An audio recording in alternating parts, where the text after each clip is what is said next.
your host, Hamtonio. What you do for yourself depends on what you think of yourself. What you think of yourself depends on what you know of yourself. And what you know of yourself depends on what you've been told. What you've been told. And that's going to come to be very important in these days, in this climate that we're in right now. What you've been told, how you feel about yourself.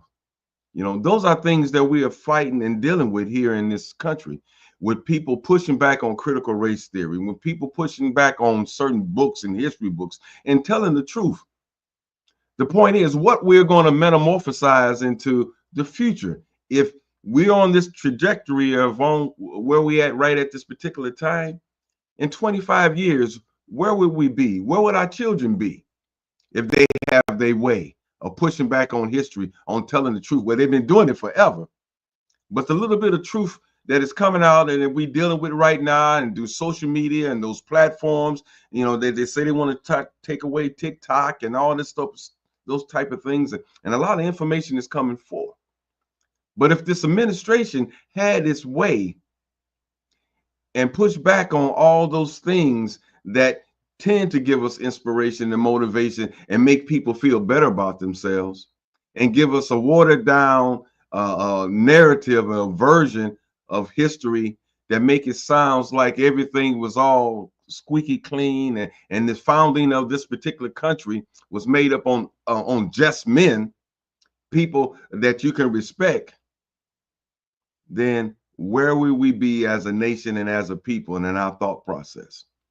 So we're going to have a discussion today, just generalizing and talking about what's going on globally, where Black folks should be at, where we should be thinking about, and maybe what's our relationship to Africa, or what we should be doing. Should we be considering a few things at this point? Should we be buying things? Should we be buying big ticket items at this particular time in junction? It's some questions that we might get engaged in with our great guest, that young fire that we're going to bring back on. He's been on several times. But before we introduce him, we're going to go to our remote studio and talk to our good brother, Vince. What's going on, Vince? Well, first and foremost, I have to take this opportunity to thank everyone who was involved in the Larchmere Cultural Arts Festival last weekend. We had an amazing event, from the digital exhibition to the real deal at Unbar Cafe, to the performance by Hugh People Vocal Ensemble, the African drumming class, the writing workshop that Nicole Miller did.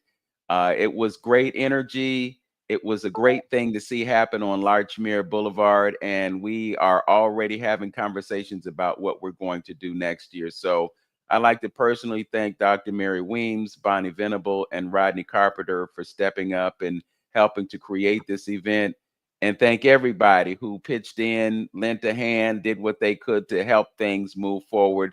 It was just amazing. So thank you to everyone for your participation in that great event.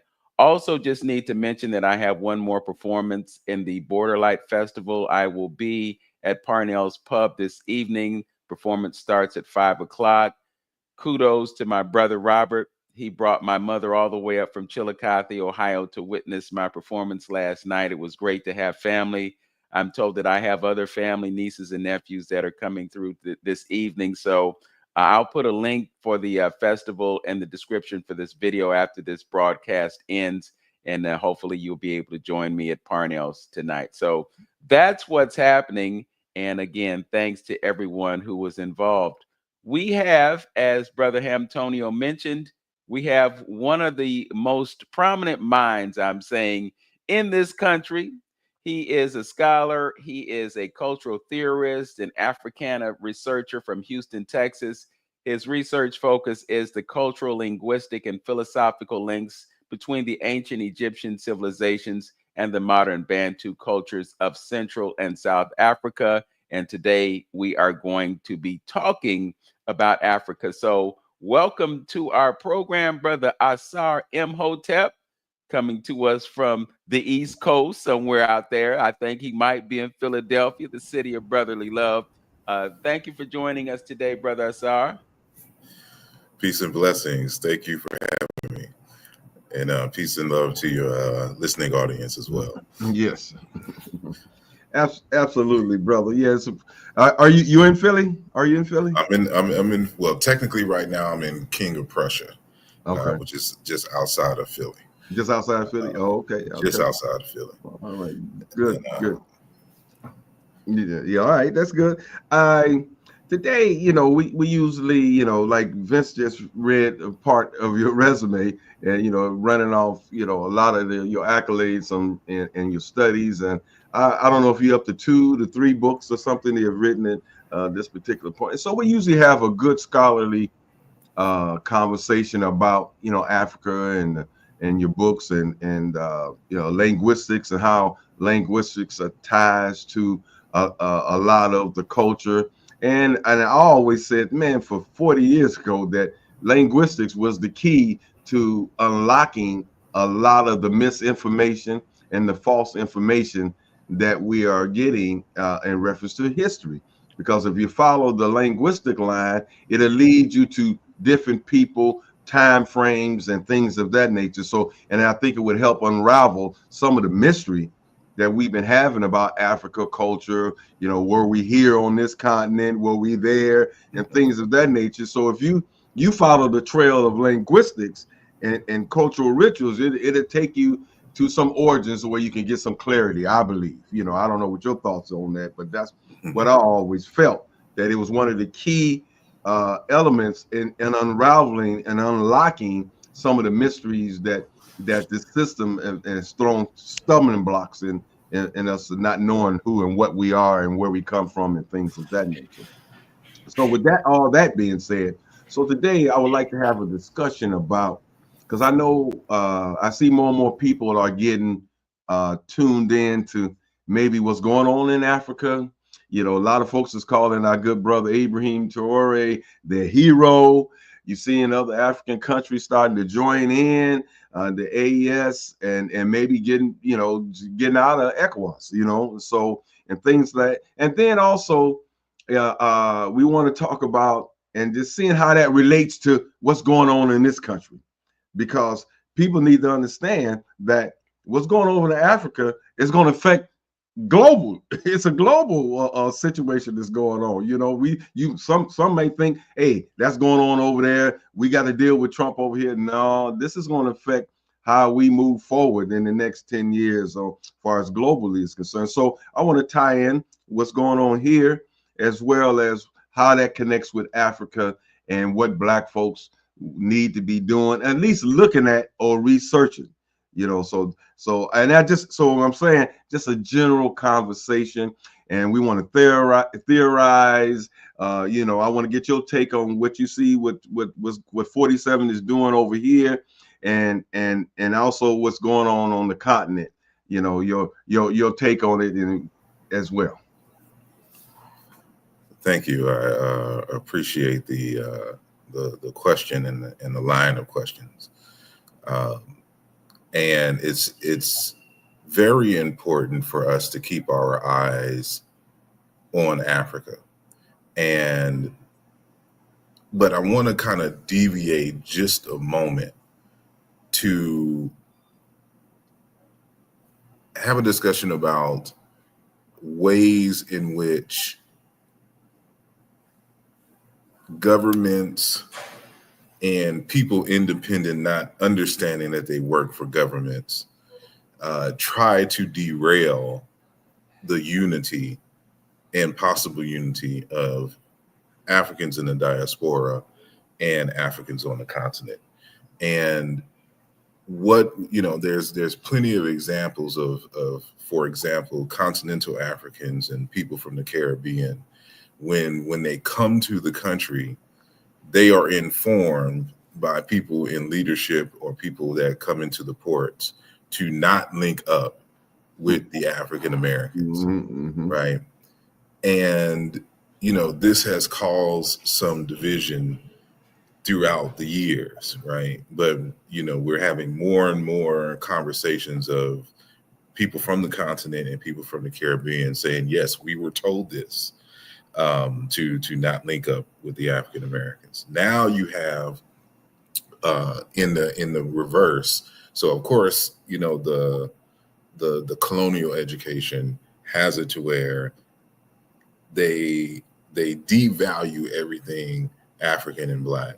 So you don't want to look in that direction, and you don't care what's going on the continent, while they're setting up military bases. All their companies are, setting up and staying in Africa, and people are vacationing there. So why, you have to question, why is it that you are being redirected away from Africa while they're setting up shop in Africa? So that's a question. But now you have this phenomenon called so-called FBA, to where which is foundational Black Americans who try to claim in many respects that they didn't even come from Africa, that we are Black folks that have always been here, and Christopher Columbus and them met us here, and we have nothing to do with them Africans, and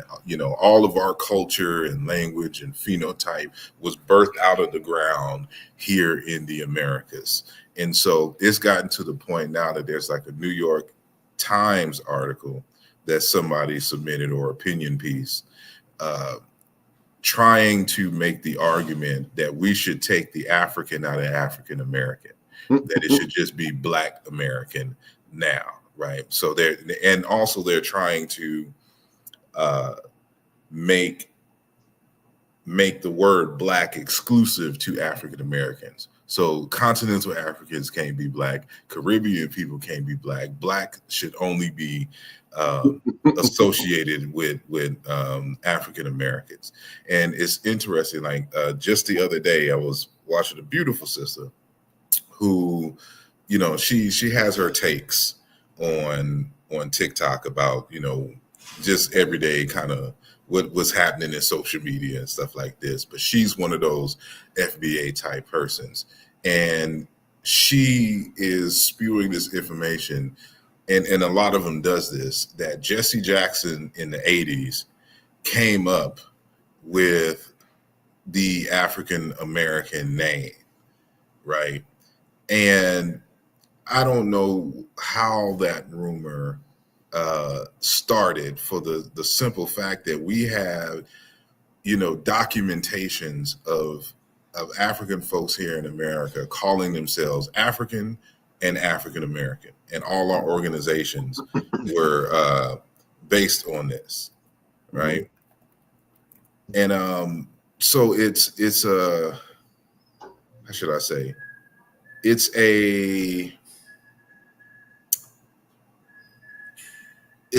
a lot of miseducation. And so now we can bring this back to the continent itself. And so it's all about, who is controlling the narrative, right? So they, of course, going back to Ibrahim Traore, they're trying to paint him as some kind of bad person. And of course, this is part of the propaganda agenda of, any governments that is trying to keep African nations and states under their foot, right? So the African people rising up and being self-sufficient in a modern world, it directly affects their bottom line, right? Which is power and control. So of course you have to stage all kinds of coups. You got to pay certain people a lot of money to try to get information on where he is, and try to get close to assassinate, the individuals. And this is, what we've had to deal with on the continent since our first interactions with Europeans and West Asians coming into the continent.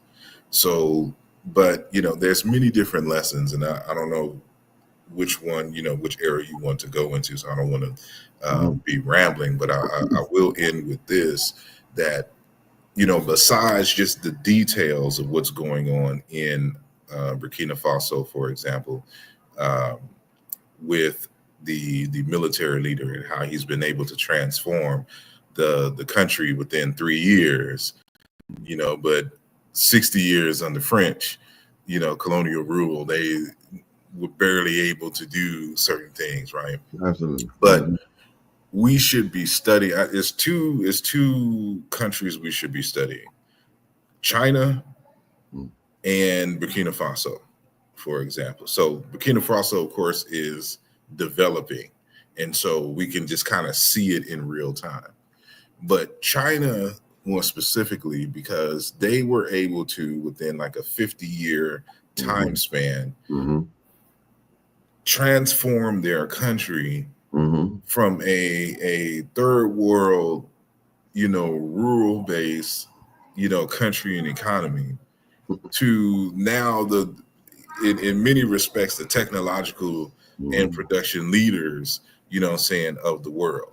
And so even if we, here in the United States, because of the way that the politics and things are set up here, can't fully do that on a nation state level, we should still be able to look in that and see how we can scale that down, but still do the same things in terms of an individual organization, in terms of a neighborhood, in terms of a city, right?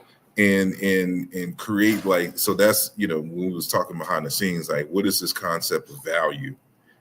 What is this concept of power, and how do we, attain that for ourselves? What lessons can be learned, by looking at Ibrahim and China in terms of skill sets and dealing with each other in a manner that we can, because I'm sorry, I want to say this, and I want to get your opinion, because the smear campaign of Ibrahim Traore is really the same tactics that CIA and COINTELPRO did with our organizations, like with the Black Panthers and SNCC and things of that nature. So, like, again, it's an issue of education and keeping those things in mind when we're trying to build, levels of sovereignty in these kind of hostile zones and spaces that we exist in. Yes, I totally agree with you. And it's just funny. I mean, we can, I think we all old enough to remember that China used to be the butt of all jokes. That's made in China, man. And you just busted your side when you was a kid, just laughing that little cheap stuff was made in China. And you seen what they did in 30 to 50 years. They brought that country all the way around, and it is funny. And see, and one of the things that I'm afraid of, when I was, talking before about, where we would be, what would our thought process be in 50 years from now? I'm almost, this may seem strange, but I'm almost looking at that what was the foundational Black, American, almost as a conspiracy ploy. And because I'm looking at the end, what could be the end results? Just look at this. On the horizon of all what's going on in Africa, this is historical. Listen, folks, this is historical stuff that is going on in Africa. Talking about United States of Africa, talking about a visa free, that they can move, about and trade with each other, talking about with this one Africa piece, that's humongous, and the connection and the awakening is going on. We should be more fine-tuned into going on and wanting to connect with those resources over there. But yet still, this is what I'm afraid of as time goes on. If that foundational Black folks get some oxygen and keep this movement going, what I'm fearful of these young folks,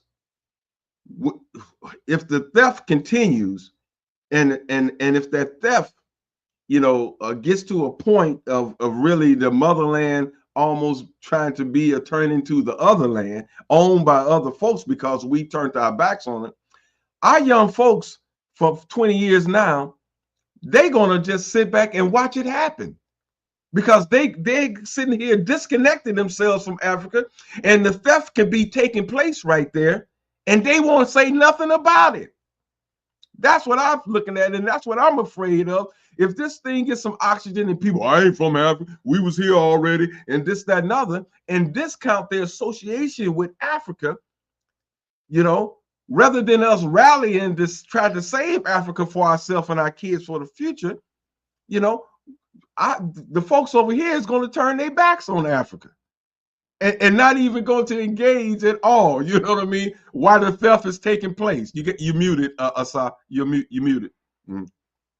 I was just saying that it's already happened. We're kind of already there. I remember some years ago at the maybe about 15 years ago at the Sheikh Anta Diop conference that is held every year here in Philadelphia. There was a professor, Dr.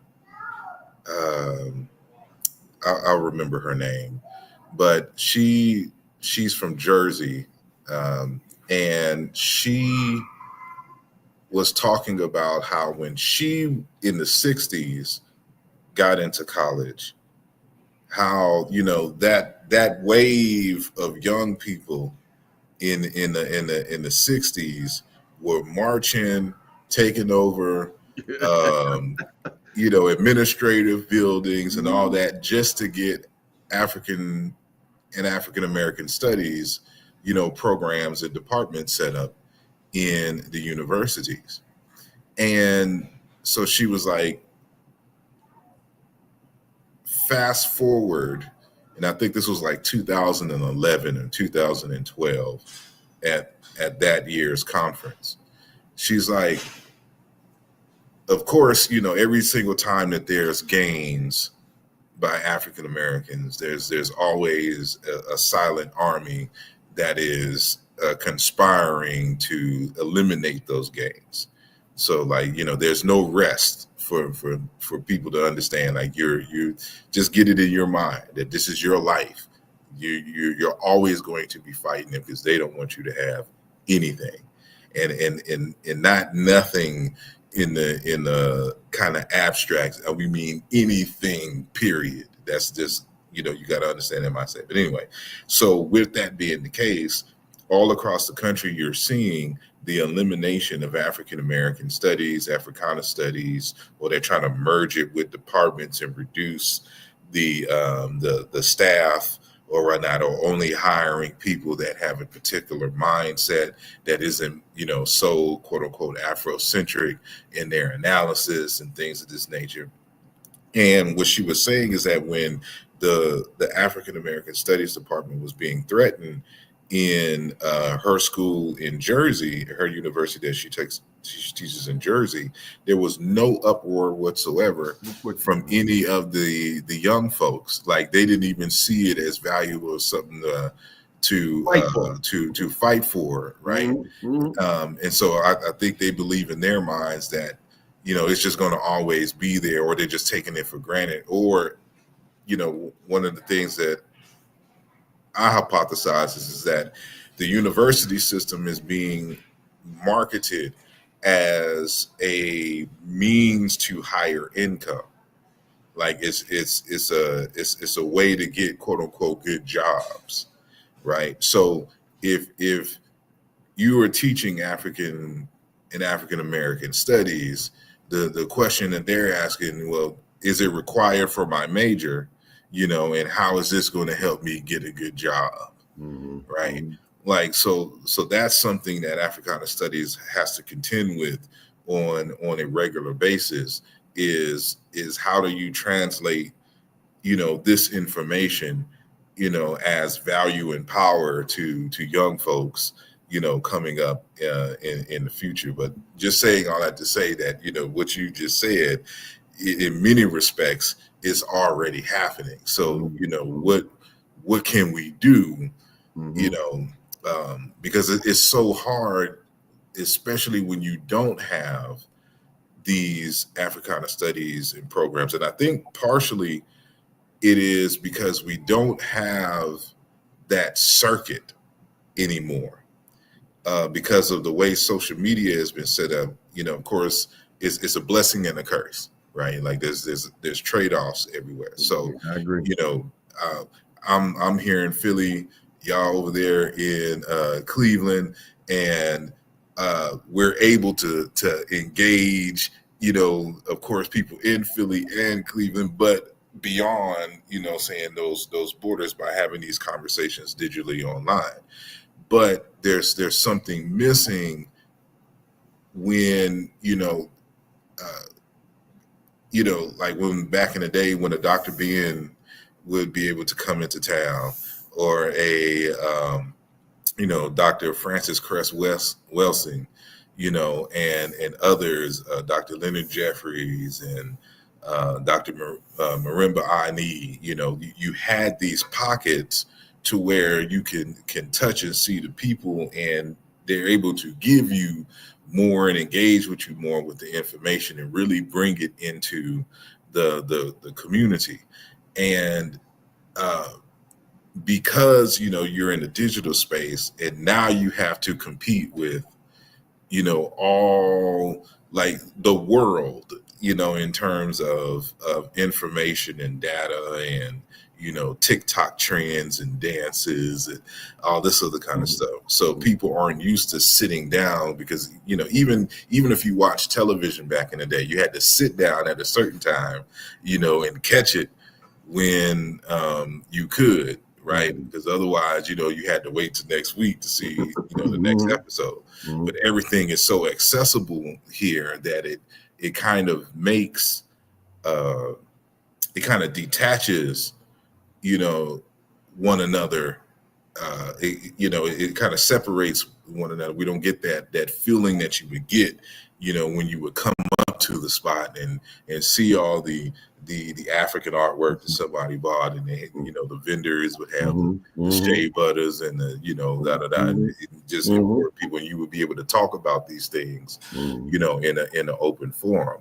And so that's what we have to really kind of get back in and find a way to have those kind of discussions and lectures, also having our own media. And so we would consider this, part of that media landscape, so that information can be transferred. So of course we in a digital world now, so we have to have a digital imprint, and we still need to have a print imprint, right? And so, when we got to understand, of course, we're at war. And for those who have been in any kind of military outfit, that when you're engaged in war, the first things that they're going to go for is communications. Right? Right. Like that's the first, if you can't communicate with your troops, yes, then it's going to be harder for you to win a battle, let alone the war. So you gotta cut off supplies, and you got to cut off communication. Like those are every military knows that's exactly what they come for first. So you had to have those things in place so you can still communicate with the people. So they've been engaging, they've been waging these wars since we got here.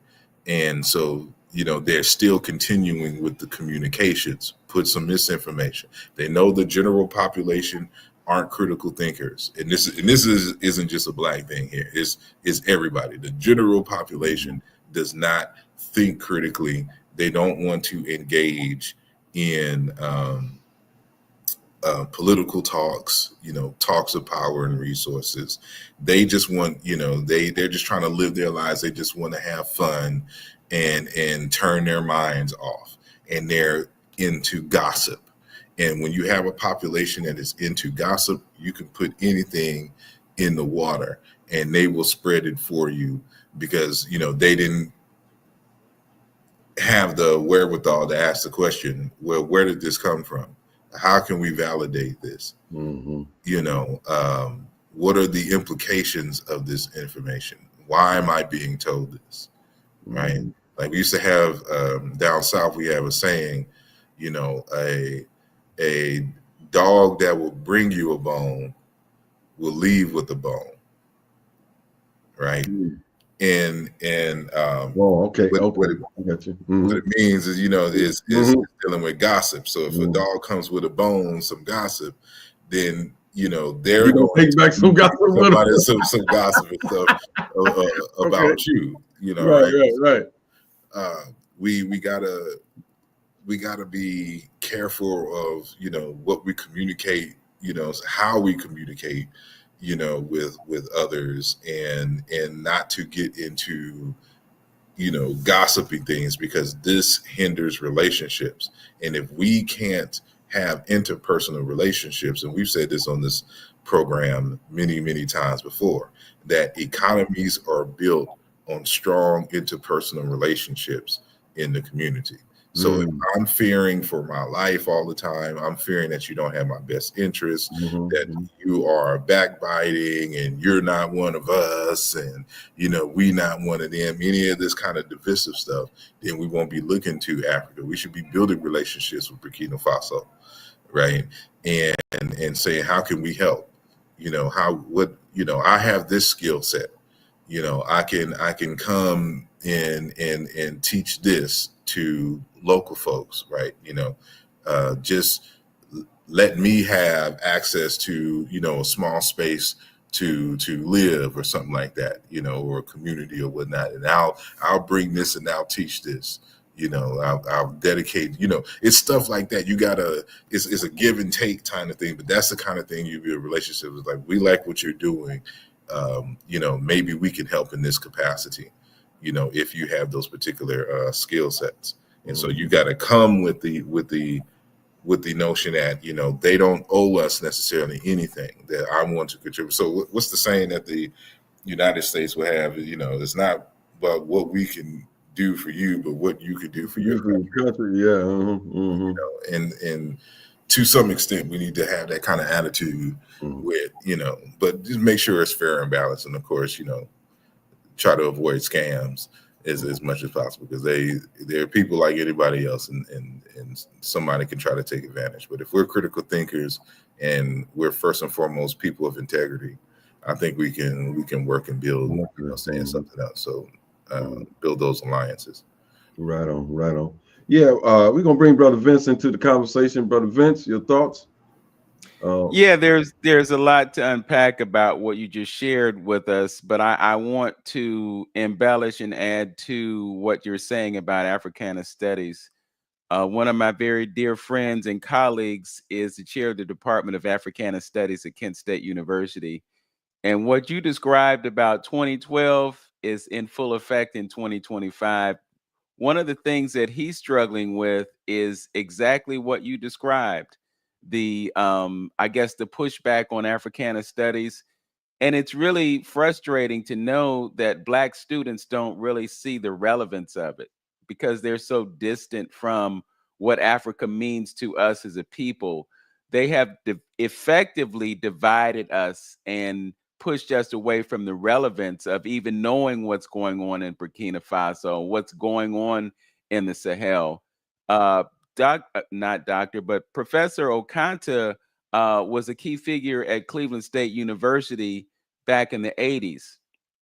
And he was bringing people like Dr. John Henry Clark, uh, Francis Cress Welsing, even Minister Farrakhan. I mean, just all of these luminaries in the field of Black intellectual thought, and they have gone so far away from that right now.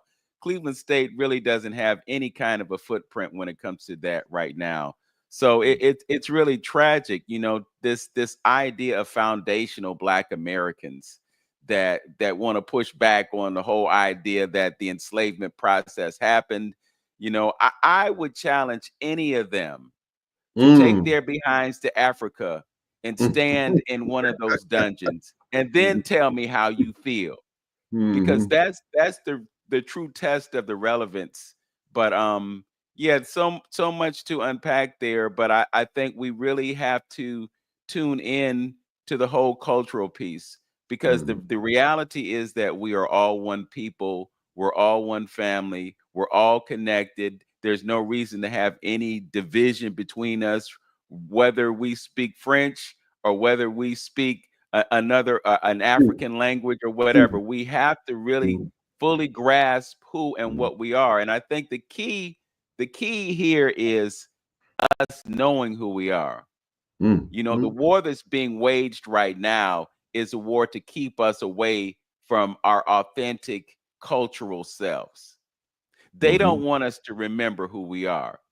And because they engage in so many lower vibrational tactics to keep us away from that, like blocking the sun, like giving us food that's really garbage, all the things that they do, they have us swimming in microwave radiation as a means of suppressing our pineal gland function. All these things that they're doing to keep us away from who we are, these are the things that we need to be focused in on combating, because when we have a certain level of consciousness and a certain level of awareness, then we will do the things that are necessary to help us to remember who we are, so we can be more effective in advancing an agenda that benefits us. Because everything, and we talked a little bit about it before the show started, but this whole idea of currency is what's being used to control us, to control our activities, to control our effectiveness in securing and obtaining our own freedom, our own sovereignty. If you don't have an awareness of what sovereignty is, you're already behind the eight ball, because you don't realize that you have the power to determine outcomes that are suited to you. When you live in your sovereignty, then you will do the things that will enable you to be effective in your lives and in your purpose. So that's my 2 cents. I know you want to talk about the Sahel, and I'm really anxious to hear your thoughts about that, because I'm hearing, and perhaps you might be able to verify this, but I'm hearing that Senegal has kicked the French out of their country. Oh yeah. Mm-hmm. Do you know anything about that, bro? Yes, I've heard about that, and I don't know the details. Like somebody like literally brought that up to me yesterday, right? And so I want to see to what extent are they talking about? Is it, you know, an issue of currency,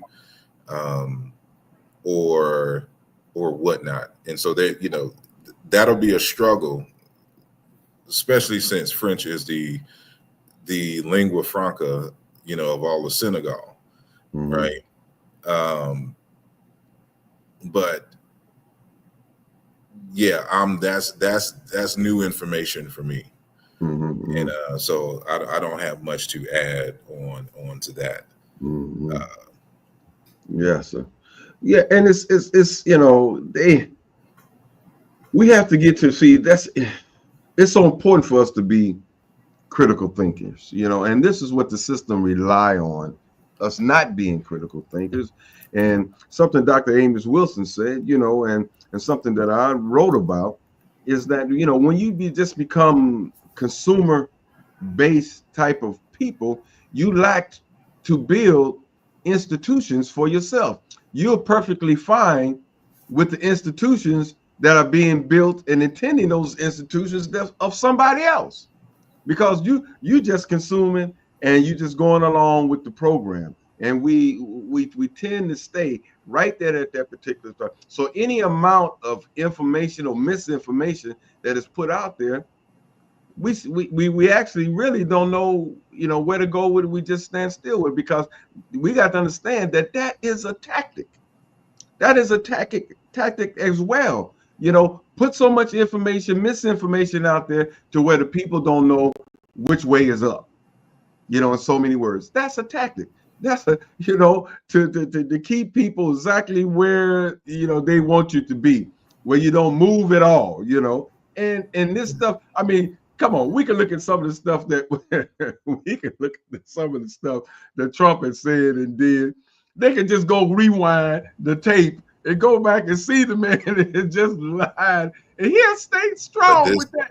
He'll this is the age of AI, so yeah. They'll just say it was a AI. It was Google Gemini that made the statements. You know, so this is what I mean. Like how, you know, what critical thinking processes and things that you have in place that you'll be able to validate you know, these Right. particular Right. articles and statements and Yes. things of that nature. So I'm sorry to cut you off, but but you're right, and that's why you have to be grounded, and grounded in some good foundational stuff in order for you to dismiss that some of this mess as conjecture. One of the in dealing with my African studies and history of Black, or even and also getting into religion per se.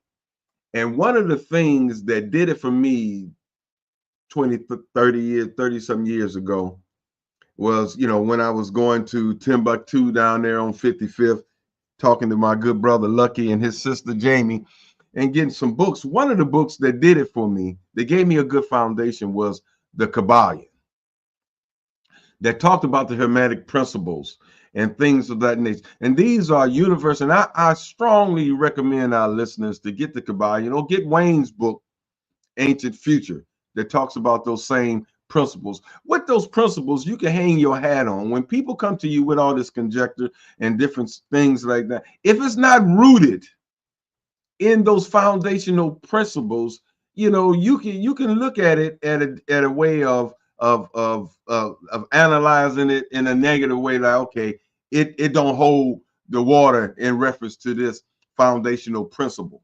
So I strongly recommend that you get the Kabbalah, more importantly, Wayne Chandler's book, Ancient Future, and ground yourself into those principles. And when people come to you with this misinformation about different things, especially when it deals with spirituality, religion, and universal principles, that was one of the keys that did it for me, that put the glue together, put things together, and had me going in the right direction. So things like that we need to douse ourselves and internalize information like that in order so you can fortify yourself against the attack, because they know the shift is happening. Our ancestors have talked about the shift happening, that information coming out and things of that nature. They trying the best they can to counteract. You see with their attack of critical race theory, with their attack of the books and the universities and things, they going for the information. So you're gonna have to do something to counteract that and get a strong foundation on what's going on. Indeed. And I was just looking real quick. So like this is recent, within like the past 2 days or so, in regards to the French. Now, some articles that I'm seeing is that the French are withdrawing. So I don't know if this was like a conscious thing on their own, or did the Senegalese kick them out. But it's talking about the military bases that are on the outskirts. And I wish more and more African people, African countries, well, African people, but African countries in particular, would do that as well. So it's like, United States would not allow any country to set up a military base in any of the states, right? And we should be the same. But unfortunately, the problem is that Africa itself is not unified, and that's the bigger problem. Mm-hmm. It's not a unified continent to where other countries can come in and take advantage of the non-unity of African people. And so even kind of going back to the FBA, we seem to have a millions of year history struggle with tribalism. And it is not, exclusive to the United States and FBA, but especially like in places like South Africa. So I was seeing a video of some Ghanaians getting mad at Nigerians. Like, Nigerians catching hell everywhere on the continent. They always get kicked out of somewhere, But the problem is that, again, economies is not based on money. It's based on relationships. And if, like the things that are going on in Congo, for example, and Sudan, North and South Sudan, right?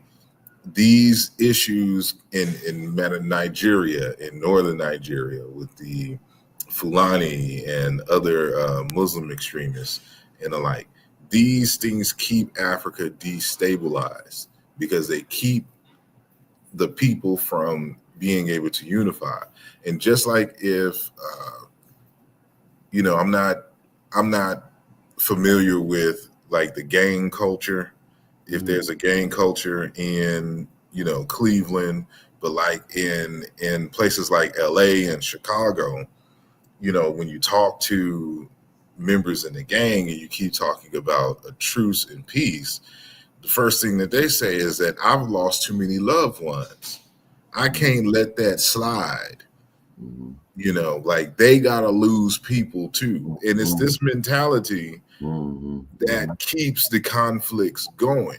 And so it's like that even in Africa today. It's like, we can't trust them because they keep attacking us and killing, and I've lost relatives. And so now you're trying to come like, we need to unify and come together as Black people. They don't have that Black mentality. You tried to harm me. You tried to, take my life. You was raping our women over here, and these are Black folks. So whether it's CIA operatives or Arab and all that, there's no excuse, right? Like this is what's keeping Africa divided. And when you go into South Africa, it's a great xenophobia. Like I don't know if y'all were privy to the conversations regarding the Zulu parade in New Orleans, right? And it's 100-year parade, right? And so some new people on the internet in South Africa got wind of the Zulu parade and now the whole country is up in arms because they're like, that's not a representation of Zulu people, and y'all trying to take our heritage and thinking this is something new. And it's like, no, that's not what the history of that is. And they got on black face paint and stuff like this, so they're thinking it's the same as cooning and minstrel shows and all that. Meanwhile, in South Africa, they have literally a minstrel parade, and people are walking around in blackface, right? To this date. And but they have a strong xenophobia down there. So like if you remember relatively recently, a woman who was born in South Africa has a South African mother, I believe, but a Nigerian, I forgot the ethnic group, father, right? And because of this woman having a Nigerian parent, they don't consider her South African. And when she was running for Miss South Africa, they made so much noise and things where she withdrew from the competition. And so they took this dark-skinned, beautiful Black sister, or forced her out of the competition, but then they propped up a European to take her place.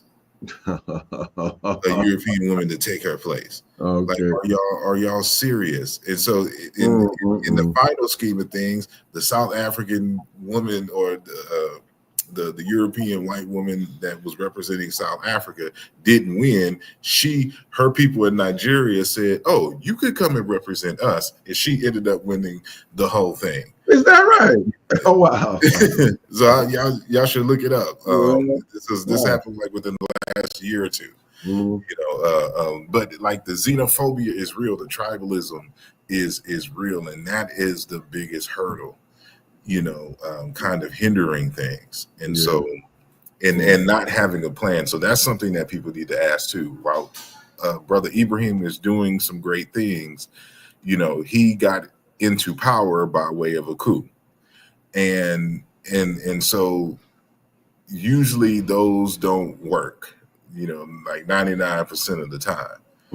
And because they don't put things in, like everybody knows some issues is going on and things ain't right at the moment. So, but in their mind, we're back in the, 300 BCE where we just get a military together and we just take over the government, and thinking that because you have a charismatic leader in place that this is going to change the conditions without a detailed economic plan and system to bring the country into the modern age and into the next level of things. So it's kind of a catch-22 because you want to know what his plans are, but for security reasons, you also don't want him to put it out there so that people with more money and resources can come and just and counter him if he's putting things. So that's why we got to kind of see where he's going with this, how he's going about, right, and seeing how he's handling the conflict. Is there shared power? Is there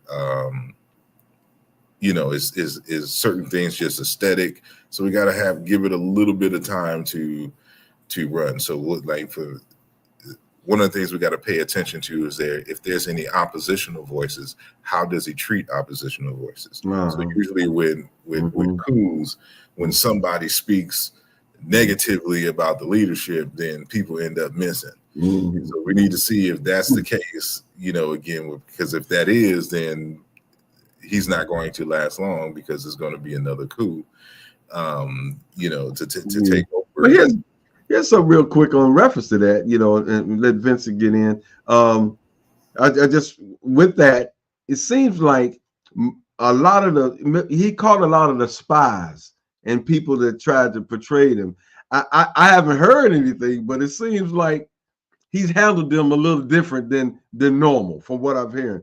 Because he didn't, they ain't have him in front of no fire squad and off with your heads and nothing. I don't know if anybody ever seen him. I never seen any links or anything detailing that, they caught the people, they turned them in. I don't know what happened at that point, but it didn't seem like the usual type of method for catching people as spies and stuff like that,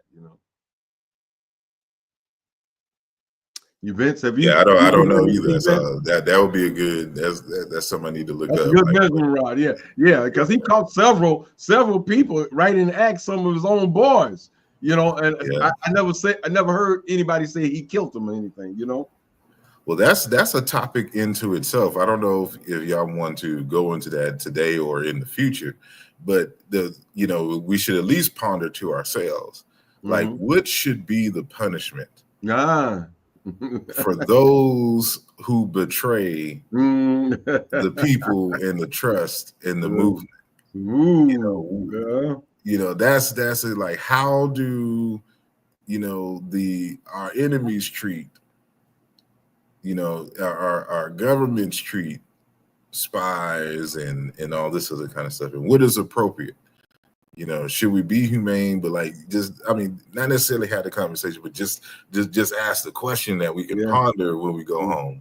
Like, how should we handle those who betray first and foremost the people, and of course the movement to make the people great, to make the change, to bring it about. What do you say, Vince? I have a great idea. I think it should be either exile or death, and the exile should be to a place like Alaska. Let them live in Alaska, deprive them of sunlight, deprive them of good food, and that will be a penalty, I think, worse than death, because you would have to suffer through that. We have just a few more moments. Go ahead.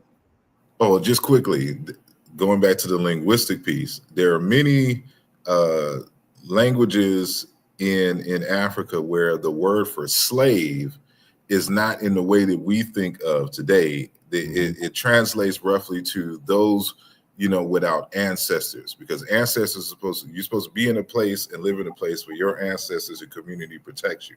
But if you got exiled, then you no longer have ancestral and community backing and protection. So if you go into a new community that consider you what we would translate as a slave. But it's not because they're forcing you to do labor. It's because you don't have ancestral backing. But I'm sorry. Go ahead. I just wanted to say that real quick. That's deep. That's a great point. And I think that even reinforces the notion of exiling them to Alaska. Yeah. Because real quick, because there's a spiritual people, so they pull from their ancestors, and their rituals and everything is all based on those customs. So to rip you away from that, to some people, that's almost like death. Yes. We have just a few moments before we transition to our YouTube, Facebook, virtual platform. So we just want to encourage you to make that migration. You can go to my YouTube channel. You can also go to The Journey with Hamtonio if you want to watch us on YouTube. And we would highly recommend that you like, comment, subscribe, and share these broadcasts. We're bringing to you scholars, important folks that have information that you can use and that you actually need to have. So if you could, we'll be transitioning in just a few moments to our virtual platforms. Also, just want to do a quick commercial. Next Friday at Larchmere Arts, we're going to have a performance by Gloria Cummings Jones. She's going to bring in Mr. Brad McGee, Mr. Elijah Gilmore, and Mr. Ed Ridley. They are jazz musicians par excellence. So you can get in on that action. You can pay at the door. Larchmere Arts is at 12726 Larchmere Boulevard, right there in the heart of the Larchmere Cultural Arts District. On the 2nd of August, we will have a spoken word performance. Once again, we're going to bring in Elijah Gilmore. He's going to be playing drums, percussion. I'll be playing piano. And we have a fantastic feature. Her name is Didriana. I think she goes by PS. She's going to be at Larchmere Arts on the 2nd of August at Saturday. The program begins at 7 p.m. So make sure you have your face in the place. So we have just a few more moments before we transition to our virtual broadcast. I want to make sure that you all join us, do what you can to be a part of the great work that we are doing right here on AM 1490, 360 Info Network. I'd also like to express a sincere thanks to our engineer, Tone Harley. He shows up for us and he makes these broadcasts possible. We've taken it to a new level, folks. And once this broadcast ends, you will be able to view the entire broadcast on our respective YouTube channels. And you can also check us out on Facebook. As always, know yourself, love yourself, be yourself. Make today your absolute best day.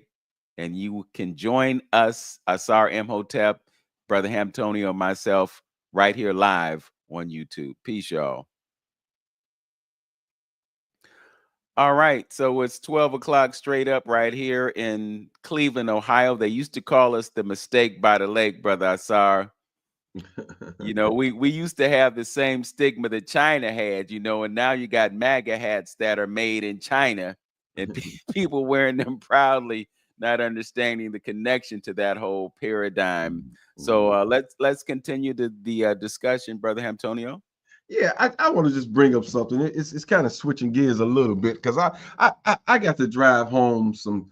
I'm trying to shock jock my people into some type of critical thinking, you know, and awareness. Just like I said about us being mad at our neighbors last week, but you got 400 years of people, you know, doing all kind of dreadful things to you, and you still want to be accepted by them and still need validation by them. You know what I mean?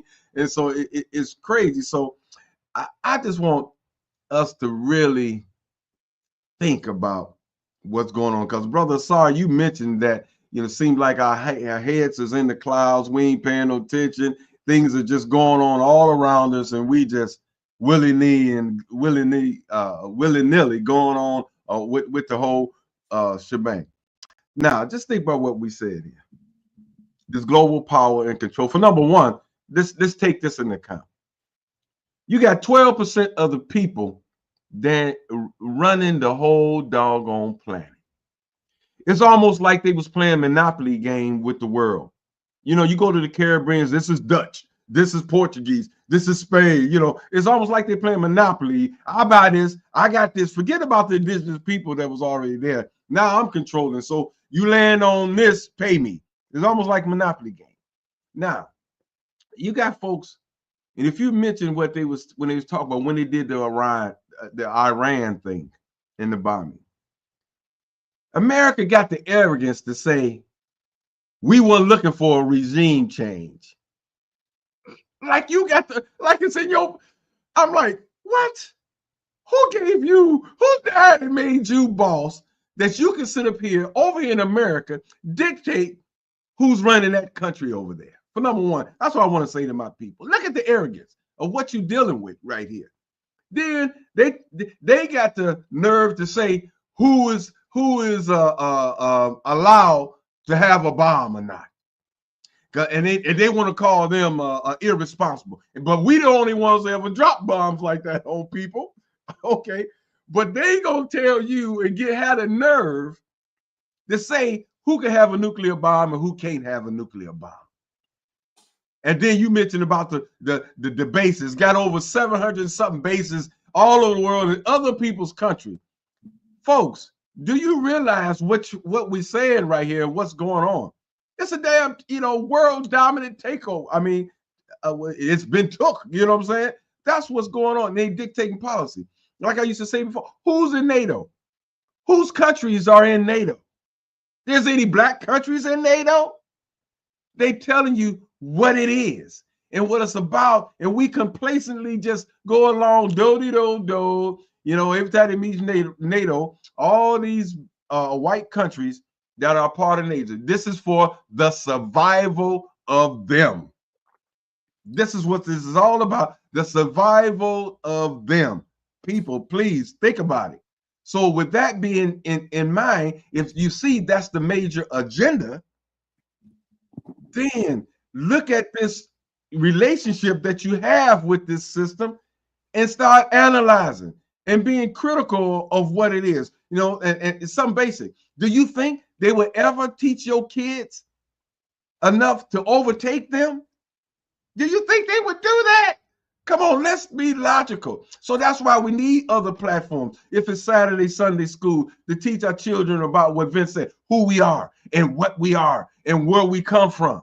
And our lineage that you said, Brother Asar, being reconnecting our lineage back on who we are and evoking that DNA that we got inside of us. Don't you think this civilization that been around and taught the whole planet, that they know how to solve some of these social issues that we have amongst ourselves? And I would believe, and I'm speculating on this, with something, some of those tribal things, because we learned how to get together, as tribals, different tribes back in the day. But it's been, for over the years on how they went out there and dealt with, if there was a little friction between two tribes, on how the Britons went in and exploited those things for their own personal gain. Like they did in Rwanda. I like the Tutsis. I like y'all better than this tribe, better than other, and had these two idiots fighting each other. So with that's why it's important. I'm just saying we got to be more critical and understand who we are and who we live in amongst. Yeah. Brother Asar, I wanted to ask you, based on your knowledge of what's going on in the Sahel, we've seen a regime change in Ghana. So we have new leadership involved there and a possibility of perhaps a better relationship between Burkina Faso and Ghana. Can you talk a little bit, if you know, about the paradigm shift and the paradigm change in Ghana? I know one thing that has happened is that their currency is a little bit stronger. I think within the past year, the exchange rate was something like 16 to 1, and now it's 10 to 1. So I think they're seeing some improvements in the economy. And that part of Africa is one of the rapidly developing parts of the world, actually. So do you have any awareness of the changes that may have taken place in Ghana as a result of the regime change? And your mic is muted.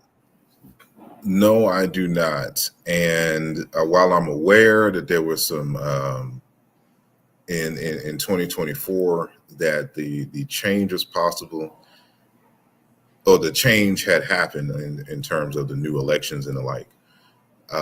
There was one, had an ex-girlfriend who moved to Ghana and has been there for like past 10 years or so, but she recently just moved. She would have been my person to let me know what is going on. So she kind of keeps me informed about, issues about, for people, African Americans moving from the United States to Ghana and the like. And so with this happening less than a year, it's kind of hard to, I don't know what the, agenda is. Everybody always says to improve the economy and things of that nature. But again, I'm looking for detailed plans. But then again, detailed plans require you exposing yourself in terms of your enemies knowing where to look to derail your plans. So as long as it wasn't done necessarily by a coup, I'm hopeful that some changes, but a lot of things got to and I'm bringing up my ex for a reason, because you got to contend with the culture there as well, right?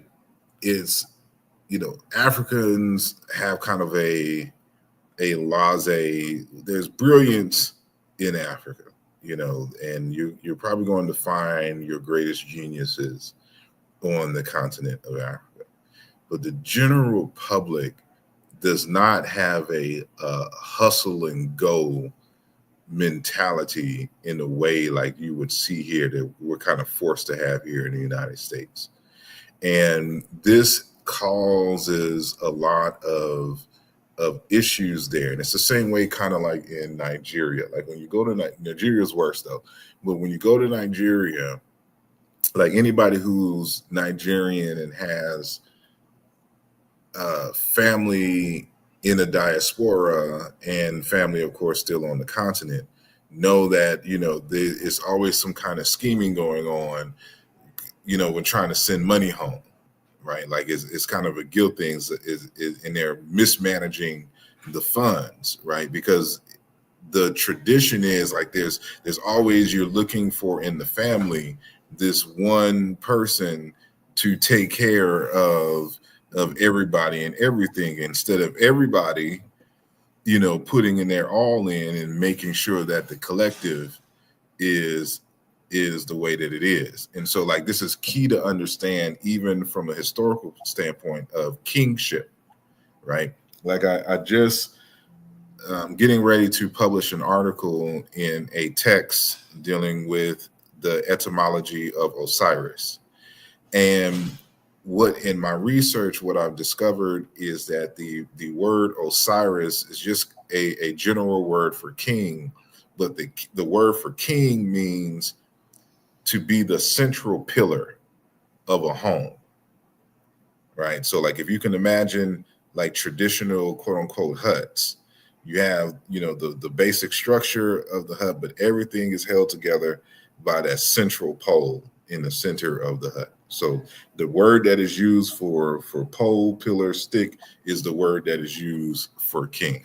And everybody in what it means to be king is that everybody can lean on you and not fall, right? Like you're big and strong enough to hold up everything around you, right? And so when villages and nations arose, they didn't have money, right? But they had trade, and all the trade went through the king, and then the king would distribute what he had to people in the immediate family, to people in his cabinets, et cetera, et cetera. Everything was kind of trickled down. So, depending on your rank in society, this would determine how much or what you would get. I see. And this has been the case for thousands upon thousands of years. So it's embedded in the culture. So when you have stuff like that, when you're trying to build in a modern economy, you're talking about people going to work, being on time, saying, keeping a business open when you say it's going to be open, having customer service. That's not the culture, and that hinders a lot even in Ghana. And so, like, I have video clips of this lady who's a business owner, and she's saying it's hard to get people to work, and be consistent and or want to do more and go beyond. And so for them is they'll come in for a little bit, get what they need, and then they won't show up for work. And this is, and I've heard this from many, many people. And if you're trying, this is the exact opposite of what China was doing. Mm-hmm. So with China, they understood we sacrifice in terms of time and stuff like this for the bigger picture. Like, this is the goal and this is what we want to do. But it's going to require each and every one of you to play a part and be consistent and to learn to get deep into the knowledge of manufacturing and science and stuff like this, that we can't depend on how we used to do things. Of course, we don't want to lose our culture, but we can't depend on the way that we used to do things. And that's just not the case in Ghana. So, that with certain poverty issues, it's going to be a lot of work for this new regime, but part of it is going to be tackling the cultural piece. Mm-hmm. Well, what I do like about it, though, I mean, he's definitely is leaning towards, and some said he got out of the ECOWAS. He's leaning toward the AES of linking up with Ibrahim and Mali and Niger, and I think Senegal is in play as well. Then Libya, Rwanda. He's talking to Rwanda now and stuff like that. So that what I think is a movement in the right direction. And I also ran across things that talked about, so since Burkina Faso is landlocked, there's ongoing, even with Morocco, I've read as well, that they're dealing with rail ways that can get to the seaboard, you know what I'm saying, and bring in goods and services. And I think that would change the whole game for the continent as well. So as far as Ghana is concerned, I think they have that form. For what I think, Brother Asar and Brother Vince, I think because of Burkina Faso, and it's always been, even in this country, it's always been the youth. Look how young Fred Hampton. It's amazing. The boy was just 21. What Fred Hampton did, and it's always been the young folks like that. I think they really putting pressure. He probably wouldn't be moving as fast in Ghana as he understands the threat of not, doing what he's doing, because I think young folks is starting to put pressure on all these leaders around the continent and making them move. So your thoughts on that? No, I agree. And, like, I think about this, I've had a conversation, a slight deviation, but dealing with like hip hop music. Mm-hmm. Like, when you think about the early pioneers of hip hop, they again were this young age, mm-hmm. people who were 19, 20, 21, and mm-hmm. just the subject matter and the maturity of, our young people then in mm-hmm. comparison to today, in mm-hmm. terms of the voices. Like, it's not even comparable. Like, mm-hmm. like they can't imagine themselves at Fred Hampton's age, mm-hmm. at 21. You still in college worrying about what job you're gonna get. Mm-hmm. Meanwhile, he is he got the whole FBI on high alert. This 21-year-old dude is on the FBI list. I mean, not for doing no crime or nothing. Yeah, nothing. But just because he was trying to free and liberate Black people. Yeah, absolutely. And so I think that's probably why we have kind of the docileness from the youth today, is because they don't know much about American and especially African American history, but they do know that when certain people try to arise, they always got assassinated or attempted on their life when trying to free people. So why should I risk my life for these people? I'm just trying to be comfortable. I just want them to leave me alone. Mm-hmm. And so it's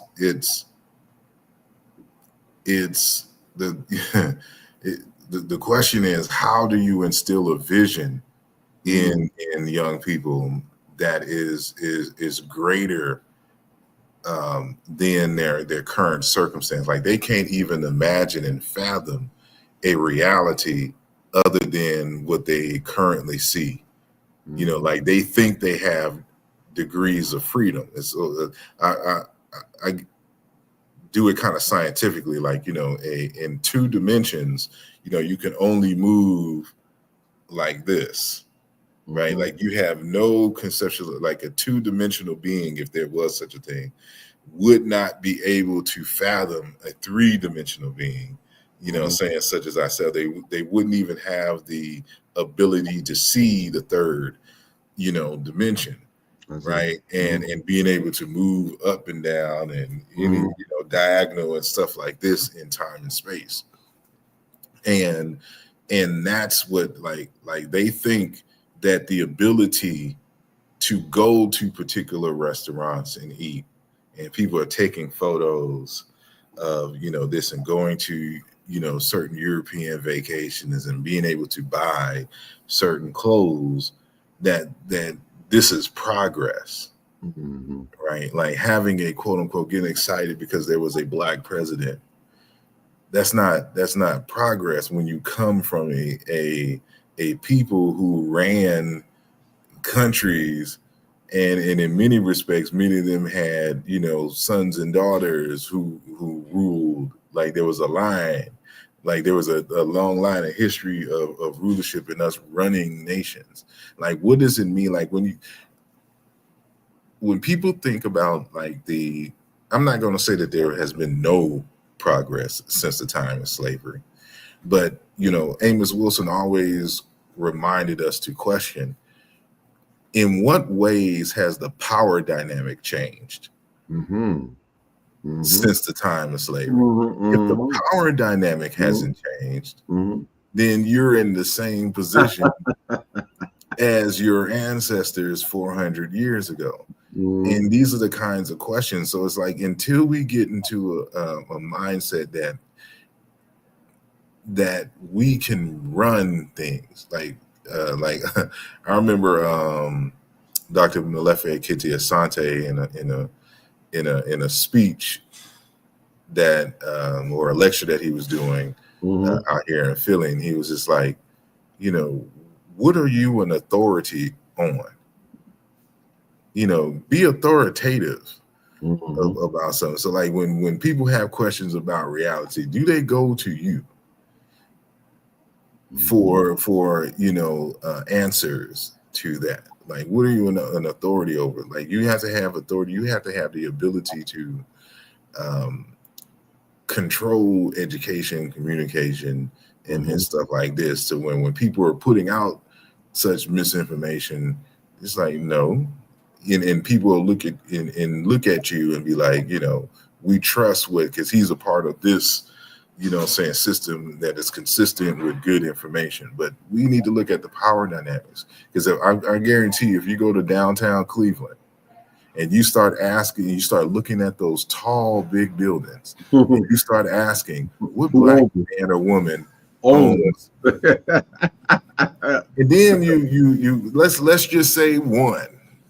Yeah. But then you look at all the others, like in what's the ratio of ownership of those tall buildings, and, you know, all that new real estate. I'm pretty sure it's happening, because it's happening all across the country, like it is here in Philly. Like, you be able to drive anywhere, and there's these big 4 or 5 story luxury apartment complexes that's being put up in these 3 or 4 story, you know, townhomes and rows or whatnot that they kind of putting up on. Like, how much of that is owned, you know, saying by us? When you talk about manufacturing of clothes, who are we manufacturing? Do we grow the cotton and what other fabrics, and is we go to a factory as a people that look like your mom and daddy in the factory that is feeding their family based upon your enterprise and your great organization and people skills and access to capital. These are the kinds of questions that we need to be asking and developing strategies to put us in positions like that. And I hope that he is doing that. The leader of Ghana is doing that, or at least preparing to do that, saying for his people. And I think linking up and uniting in blocks, is a good start for people like in Mali, Burkina Faso, Ghana, in that area. So, hopefully other countries can file suit. Yeah, we don't get a lot of information through Western means about what's going on in Mali and Burkina Faso and Senegal and those other areas. But I wanted to rewind a little bit and go back to our youth and the difference between now and the 60s, when we had the Fred Hamptons and the others that were so engaged. And it occurs to me that the difference between then and now is that back then we had a we consciousness. We had a collective consciousness. We were thinking about what was important to the masses of people. That's why we took it upon ourselves not only to weaponize and to have our munitions, but also to have breakfast programs and things to benefit the community.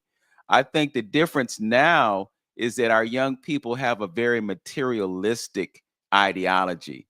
It's all about the bag. It's all about me. It's all about here I am and I'm taking selfies and I'm doing all this other kind of stuff. And we're not thinking about our collective whole. And I think because we live in such a consumer oriented society, we're just so entranced with things.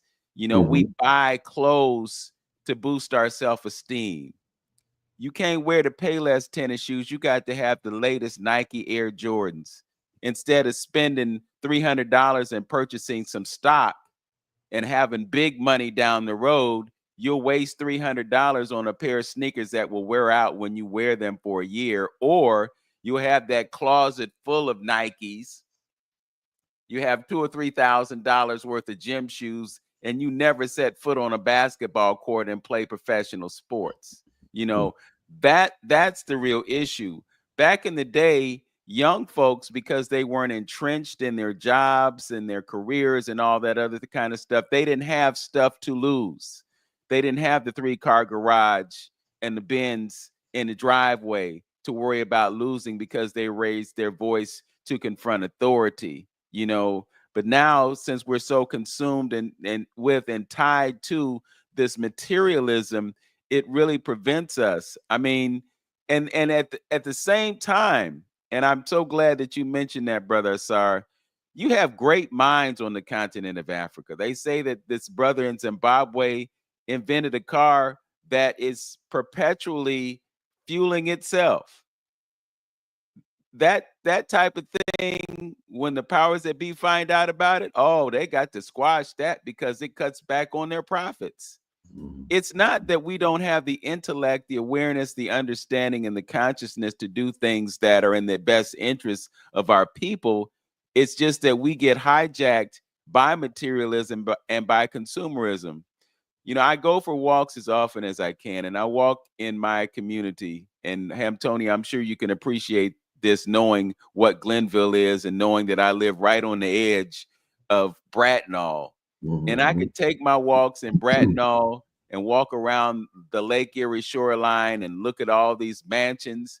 When I walk through Bracknell, I don't see trash on the streets.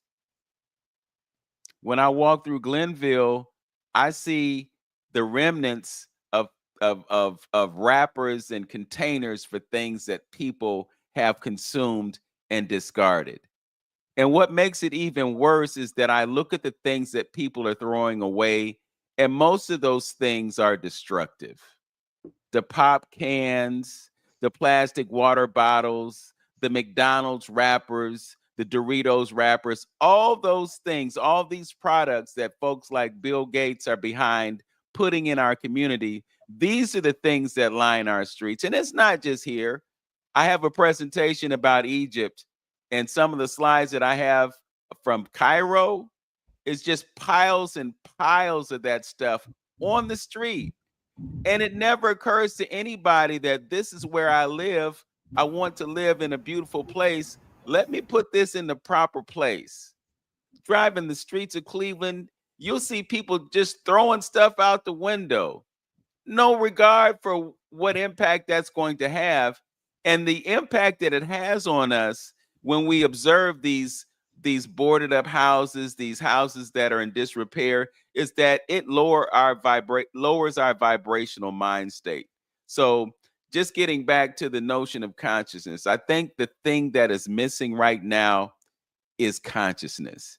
And I think there are a lot of factors that are in place right now to keep us away from consciousness. And once again, it brings us back to knowing who and what we are. This is what we're missing. When you wake up to the fact that you are a divine being and you have an ability to impact the things that are going on around you, then you have lost your power, because you have an ability to do things that you won't do because somebody engaged in this war. And I say this all the time. World War III is already in effect. When we think of war, we always think about bombs being dropped somewhere. But the war that's really taking place is the war in our minds. And in order for us to reverse things, we have to retake and reclaim control of our minds so that we can operate a lot more effectively. That's my two. Your thoughts, Brother Asar? Oh, I agree, and I think that part of the main issue is just our rapid adoption of European culture and way of thinking. And so, part of the colonial process is to devalue and to make it seem primitive your cultural approach to life and understanding and relationship to nature. And so we had an understanding that, we live in a closed system.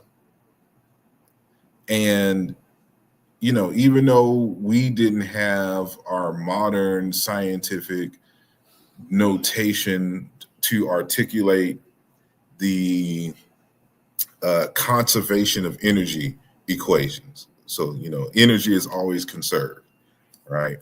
So, you have potential energy when an object is at a certain height, and then it transfers into kinetic energy in terms of motion, right? Like if you in a vehicle, the gas that you burn fuels the vehicle and forces it to go forward or backward, but in the process heat is generated, so heat is released. There's energy when you hit the brakes, right? And there's also stops the momentum, but a lot of that energy is released as heat as well, and then the heat transfers into something else. Like everything always mixing up and everything. So if you have a mind, if you have a culture and the inner logic understands reality is that everything is connected, and which is why the statement by Martin Luther King Jr. is very relevant to this discussion, where he says that a threat to justice anywhere is a threat to justice everywhere. Because whatever is happening over here is going to spill over in some form or fashion over here. Right? You're never going to be immune to it because we all live in a closed system. And so you throwing your trash on the ground, how long does it take for that styrofoam cup, that bag of chips to return to the earth in a way that it can be used? What is a half-life of certain things, right? Like in many places in Philadelphia, they've banned plastic bags at the corner stores, right? Because they end up in the oceans and trapping the fish and all on the reefs, the coral reefs, and all this that's important to the biome, right? And so you're wondering why you're getting sick, but then you also it takes a certain effect on your community and its value. So why can't grandmama house go for as much as it is? I mean, it could go for, because it lives in a dilapidated area, and matter of fact, many of the real estate owners use that to their advantage. This is why you see a whole bunch of abandoned houses and grass uncut and stuff like this, right? So they buy up all the properties and they don't maintain them for a certain amount of years, because the objective is to drop the prices in terms of the housing. So when it's time to do these development deals, they have cheap land and stuff to get it. So you'll have a home that in any normal circumstance, I'm just throwing a random number out there, that's worth,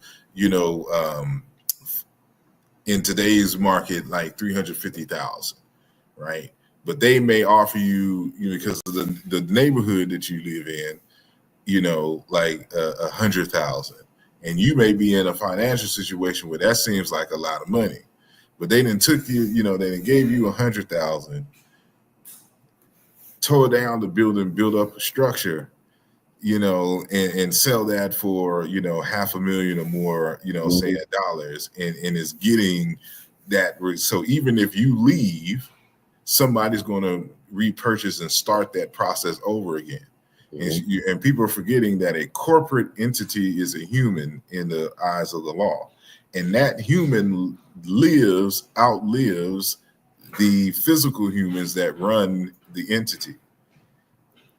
So they're looking at the long-term game. Even if the CEO doesn't live to be 120, the entity for which his children and his children's children have, equity in terms of the company, they will forever get paid. Because they understand these particular principles. And so people got to see, again, this question of value. How do you create value? How do you make things valuable? What do we mean by value and power, and what you're able to do? And so if you understand that that everything is interrelated, and that there's value and power in the knowledge of systems and things of that nature, interpersonal relationships, you wouldn't tolerate. And I've been to Egypt several times, and it is true what he says. You'll see the pyramids and everything looking nice, and then you take a left over here, and then it's a street full of garbage this high. On the highways driving, you'll see garbage.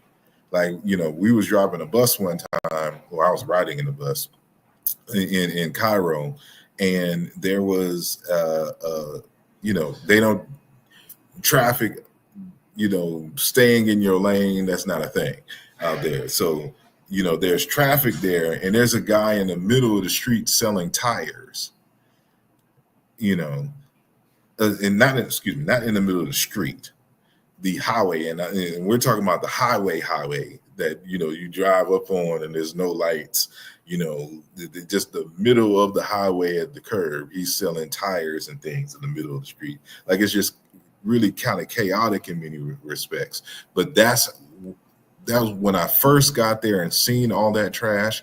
This is how I knew that these people were not the descendants of the ancient Egyptians, because they didn't have the same relationship to the environment Mm-hmm. that was stressed in the text. Mm-hmm.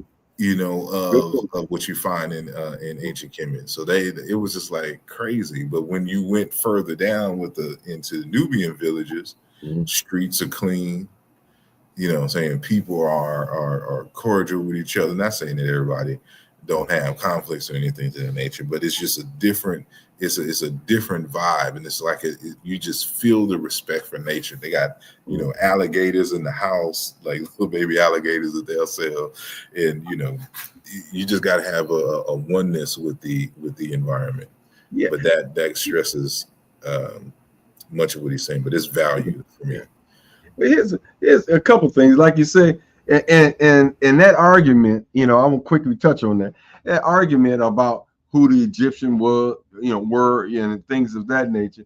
That proves what you're saying, and what also proves what you're saying. Any indigenous people that that when you get, it's obvious, and it's a known fact that a lot of those structures over there have some deep spiritual connotations and meanings to the people on how to, how they should live, guide, what they should strive to be, and their connection to the unseen world and spiritual world. So those are a lot of them are spiritual structures. Okay. I don't know any indigenous people that would, I've seen videos with Aswar Kwesi of showing the Arabs actually chipping the hieroglyphics off the structures and selling them on the market. Matter of fact, my brother got a piece here now in the house when he went to Egypt that they chipped off and and selling it on the streets. Now, if that was your sacred ground, if that was your sacred spirituality and your culture, you would not defame it and degrade it like that. That's another proof that it's not your stuff. But that leads me into this whole thing about culture. What you and Vince was talking about is culture. That's why I jump on the culture bandwagon so much, because I think it's the key to us coming around, in some kind of orderly fashion. Because, like I said, the masses of the people is not going to understand a lot of the stuff.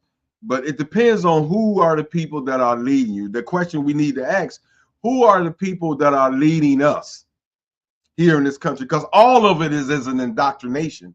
When you grew up in a culture, Native American, Asian, or whatever, it's an indoctrination. And it's an indoctrination of how they view their worldview of God, nature, relationships, and things of that like that. So that's what a culture lays out for the individual, an indoctrination. And it may have you doing things that you might not even recognize what you're doing. This is what we do. We go to this fountain.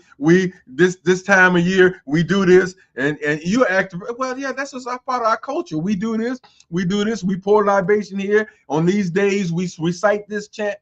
Those things is to keep you in line with whatever indoctrination that they are trying to provide for themselves. And I'm just saying, up until this point, the indoctrination that we're getting right here by the views and the mindset of the European is not working for you. Yeah. That culture teaches you how to do business with one another, how to resolve problems with one another, what the purpose of a man, how to live, how to do things in tandem with the community, and then what Dr. Amos Wilson said, culture is economics. If our culture say we wear hats like this, guess what? Somebody in the community is making these hats and is circulating your dollar. So culture is economics. So that's why I push so much about culture and what it brings to the table. And that is the glue that we're going to have to, somehow convince and ignite and motivate people to see that this is what we are missing out of. That community you wouldn't allow. I mean, we got an issue with trust. If we had a cultural community, that person couldn't go out and do the things that they do and still remain in that culture. That community would kick them out there, be ostracized or 6 feet under the ground or whatever if you did some things that was against the community and purposely, or your bad dealings or your dirty dealings and things of that nature. All of that evolves around a culture and a community that is sustaining culture, because it gives you the proper consciousness that you need to function, and it makes you looks at that greater good for the greater number, and that's what we're missing here as a people. I want to go back to the economic piece that Brother Asar invoked when he was talking about housing values and so forth and so on, because this is something that I'm dealing with right now. One street over, and a street ironically named Glenville, there are three houses. There were probably 20 or 30 houses on that street, but now you have a whole bunch of empty lots, right? So imagine you are living in one of those houses, and this is my reality, because I've been in this house for 32 years. My property taxes went up by 30% this year. 30%. My house value it hasn't improved that much. It's a 30-year-old house. And honestly, it needs work. So the price or the value that they're giving to this house is not a true representation of the value of this house. I had to get an app on my phone to block calls, because every day I'm getting 15, 20 calls a day from somebody trying to buy my house. I paid my house off in 19 years instead of 30, so I didn't spend as much as I could have. But let's say I carried out a 30-year mortgage on a house that was originally $79,500. Over the space of 30 years, I probably would have paid about $300,000-$400,000 for this house. I can guarantee you that the people who are blowing up my phone every day, or at least trying to, they ain't gonna offer me $300,000 for this house. And on paper, it's not even worth $300,000, right? Mm-hmm. But that's the game. And the reality is that this whole system is fraudulent. The whole system is fraudulent. The American economic system and the global economic system is one great big Ponzi scheme. Because the trillions and trillions of dollars that are involved in this world economy, again, they don't exist at all. It's just create a creative ledger system. That's what it is. This is the biggest scam in the history of this planet. But, for someone to come to me and offer me $70,000 for this house, get out of my face with that mess. I know what you're going to do. And see, this is the thing. You have companies like BlackRock that are purchasing homes and willing to operate them on a 1% a profit margin, because they own so many that 1% amounts to a lot of money. But what they want to do is either buy this house, and I live in an area where we have a homeowner association and there's uniformity in these houses. So you can't just come in here and rebuild a house. So what they'll do is they'll come in, they'll gut the house, they'll put it back together, they'll improve it, and then they'll charge somebody $2,000 or $3,000 a month to rent this place. That's the game. But again, it's bankers who control the world, and it's bankers who are making the rules. And the bankers are controlling the governments, and the governments are setting the tax rate, and they are exploiting the people who live in these homes. And the real tragedy in a city like Cleveland and more than likely Philadelphia and others is that we have grandparents that work so hard to secure these properties because having a home was the American dream. So they did all that they could to get that house. And then you have the children who come after them and don't want to be bothered with the property. And then they sell it and they get a few $1,000s and they go out and buy Louis Vuitton and Mercedes Benz and all that other stuff and give the money right back to the very entity that oppressed them in the first place. It's really a sad scenario. And the thing about it is we're in this place because we have not been taught how the system works. Your boy Elon Musk, he doesn't take a salary. He takes stock options. So what they're paying him with is debt. And because it's debt, it's not taxable.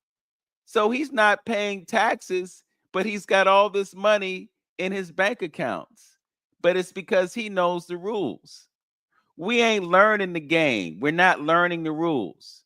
That's why as soon as we get the money, instead of paying ourselves first and investing it in something that's going to grow money, which we could do, even though we might make a little bit of money, if we just observe that first rule of investing, and that is to pay yourself first, put it in something interest bearing, we could be growing money over time. But because we're not educated that way, and because the system is not teaching us what we talked about earlier in this program, and that's critical and analytical thought, we just sheep being led to the slaughter, because that's the way America has worked. And that's not just here, it's all over the world. Indeed, I agree 100%, and I would add that, again, going back to the cultural piece, the traditional way of existing is that, that pillar that I mentioned earlier, the head of a household. I'm sorry. You would build a house, but then you would your kids will get married and all this other kind of stuff, where you may have other wives or whatnot, but you would have, and of course it was easier to build homes back then, but the principle's still the same. You would have homes around a homestead, right? Mm-hmm. And to where you build, an economy. I just would say you build an economic front. Yeah, exactly. You're building an economy with the family. Mm-hmm. What has happened here in the United States is that they created this quote unquote nuclear family idea, right? To where it is expected, because of course your kids got to go to college and things of this nature, that you, as soon as you turn 18, you need to leave and go build, a life for yourself and all this, and this cycle repeats, instead of adding on developing. Yeah, so like, if I know now, if I knew then what I know now, like, I would have been working towards, in my younger age, getting a home, a small home, but having a large property, to where I can develop and build even tiny homes on the homestead and create a homestead, so where the family can live. And I mean, ultimately it makes sense from a capitalist point of view, because if you can separate the families or whatnot, this is more tables you can sell. This is more silverware you can sell, because if there's already a table for in the big house, they're not buying more tables. There's more cars that you can sell. Like, but it's the divide and conquer. You keep them separated, distant from the family economic base, and have them struggling to build on their own, instead of using the family as resources. And the like. So even back in the day when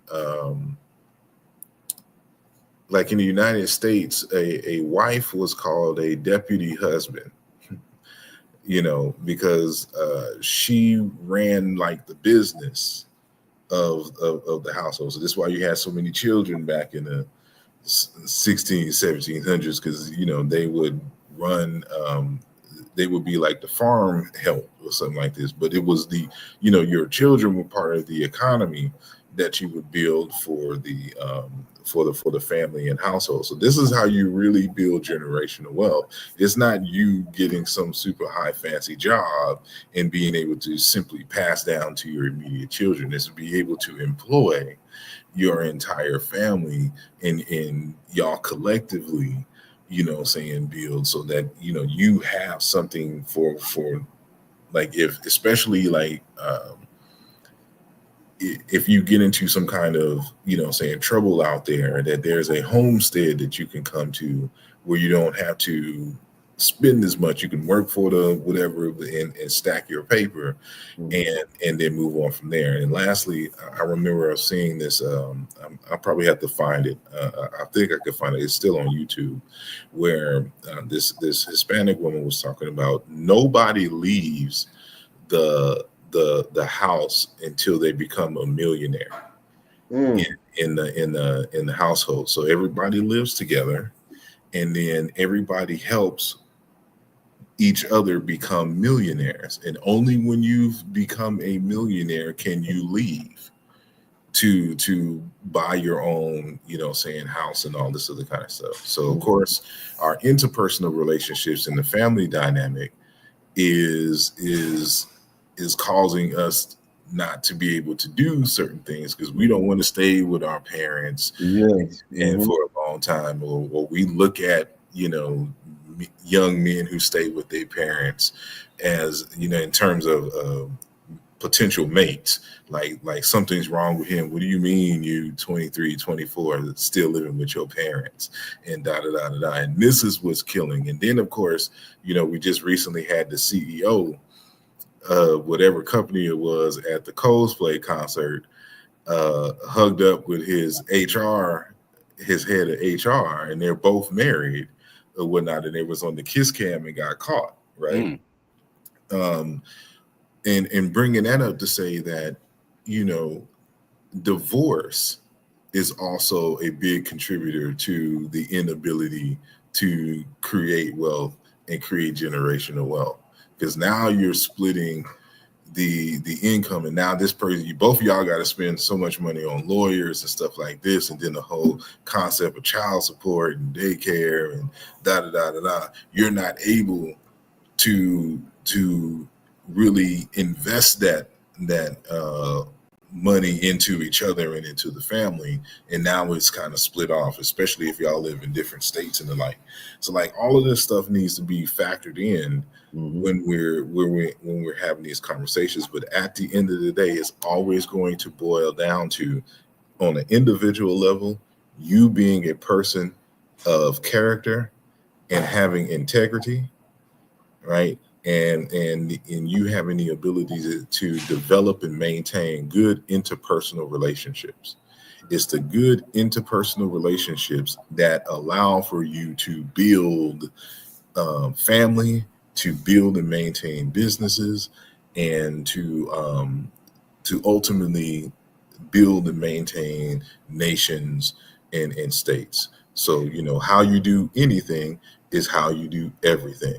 And so it's always going to start with you having integrity and doing what you say that you were going to do. Yeah, I want to bring things to the Nguzo Saba.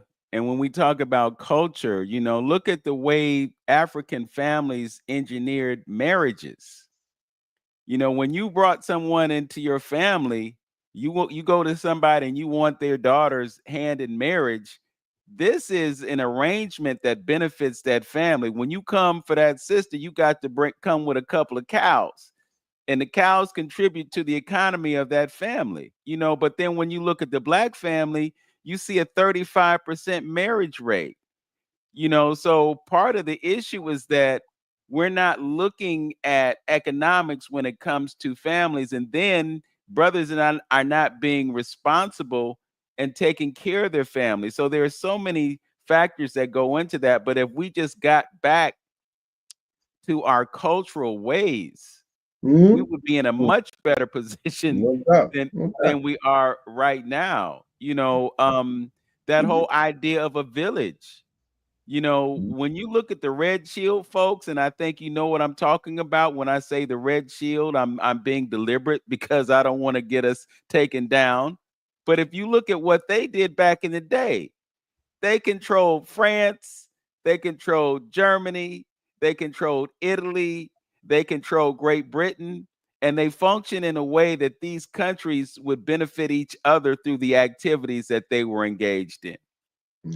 When you look at just look at Cleveland, and I'm gonna bring this home, Hamtonio. You go to a city like Cleveland Heights, and you look at who was inhabiting certain places in those cities, in that city, Red Shield folks. What did they do? They would acquire a property. They would build out the attic so that there was living space. They would build out the basement so that there was living space. And they would have 3 families in that one house. So you didn't have to have 6 cars. These folks drive minivans, folks. They drive minivans so they can get as many people in that vehicle as possible. So they don't have to have 3 or 4 vehicles. They just have one. And they manage their resources in such a way that they can develop resources. That ain't what we do. Just like he said, 18, oh, you got to get out. You know, you got to go. You're responsible for yourself. But the whole thing is a scheme.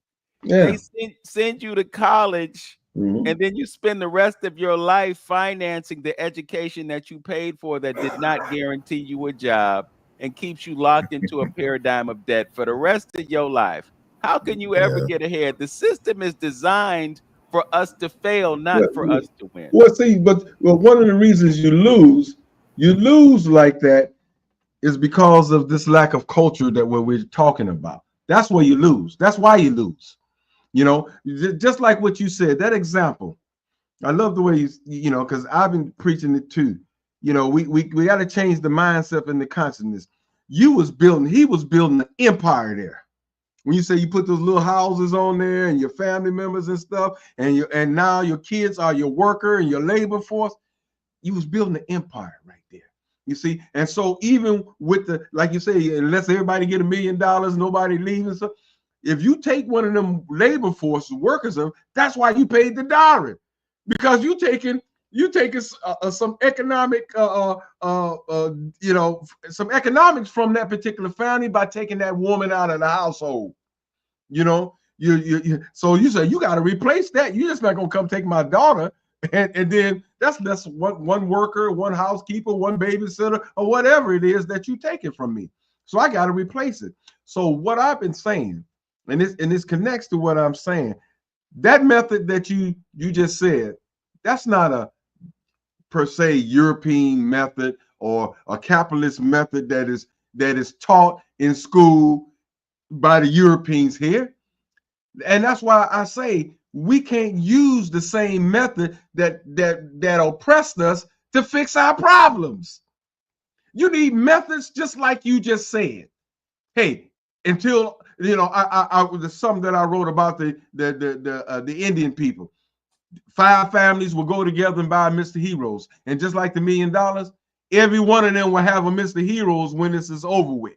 You see, that's another strategy. That's a different method of doing things. You see, and then you know it ain't have to be about money or transferring money. It's about services and dealing with your labor. That's a different method. But all our people now, because this is all we know, is trying to use the same capitalist system to fix our problem. And we don't have the resources, the raw materials, or any of those things to do that. So all you doing, that's why I listen to these people talking about leadership programs for our kids. And we're going to teach them about leadership of what? Leadership of what? The same system that got their foot on our neck? Is that what you're teaching them? You're just teaching them to be better capitalists than the next person down the road then, right? So how is that going to help our system? How is we going to ever get out of it? Just as like, oh, I'm finna hurt somebody now. That's just like somebody saying, I'm going to keep doing Christmas because I had it when I was a kid. I know it ain't no good. I know it's a money Ponzi. I know it's this, that, and other, but I'm going to keep on doing Christmas because I had it.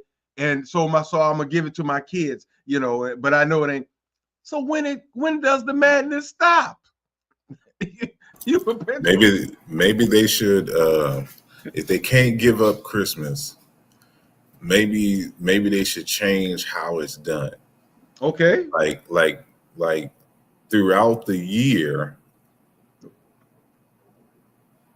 you develop some investments whether it's in like stocks, something like that, for a company that distributes dividends, end of the year dividends or something like this, or something like a micro business, like you're selling certain items at a flea market or trade show or something like that, whatever. You make the agreement. You can only buy something. You cannot use work income. It can only be based off of profits from your investments, right?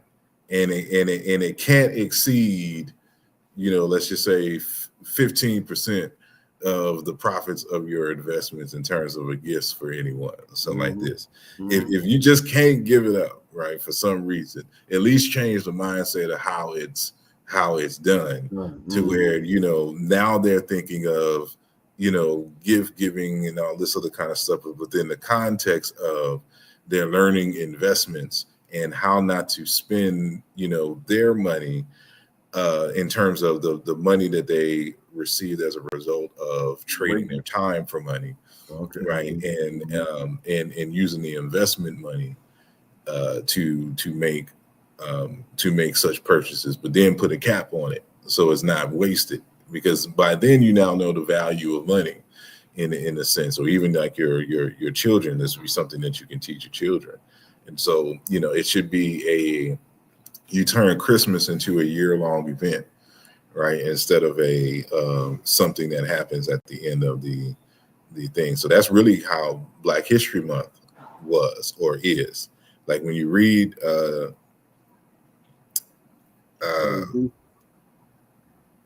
yes, his paper on it. He talks about how Negro History Week was simply a period where they reflected on all that they learned throughout the year. Okay. So it's like so Negro History Week, Black History Month is only supposed to be a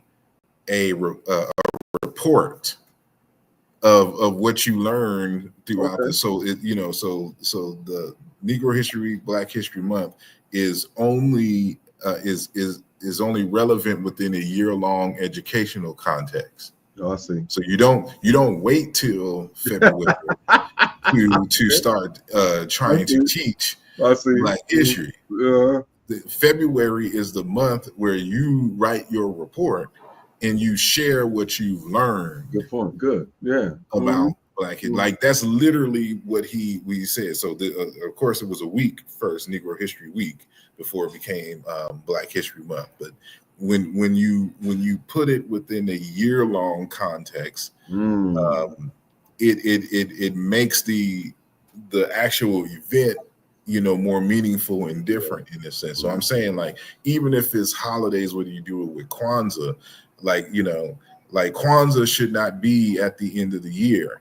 Like I'm developing some calendars where every day of the week is a Kwanzaa. Like we rename the days of the week, right, to the actual Kwanzaa principles, and then you create expectations and things, right? Like if you're doing Kujichagulia on the day of Kujichagulia, you should make it a ritual that you purchase something from a Black-owned business, whether it's a cup of coffee, whether it's some butters, or you use a service or something to this nature on this day.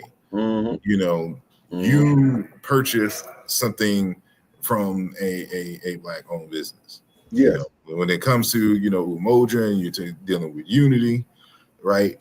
You should be spending time with family, or something like that, right? So and that starts off the day a week in terms of Sunday Umoja. Like you make that a family day, like or at least it's a dedicated block that you have to spend enjoying time with you. So you have a unified, saying household. See what you're saying? See what you're saying right there? See, with that, something like that in our community, even if it became trendy, some people may not really recognize what they're doing, but the inventors of the thing knows what this is causing the community to do. They think, oh, this family, and that's what I mean. They set up a structure of something that they follow, even though the masses may not understand fully what's going on. But those customs and rituals cause them to be in alignment, unbeknownst to them. You know what I mean? And when you get something like that, and when you put it out there, trust.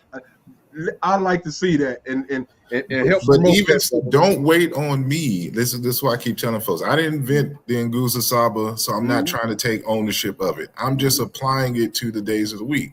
But it takes the community to adopt the practice. Yes. So your next event that you have a flyer for on the day of the week.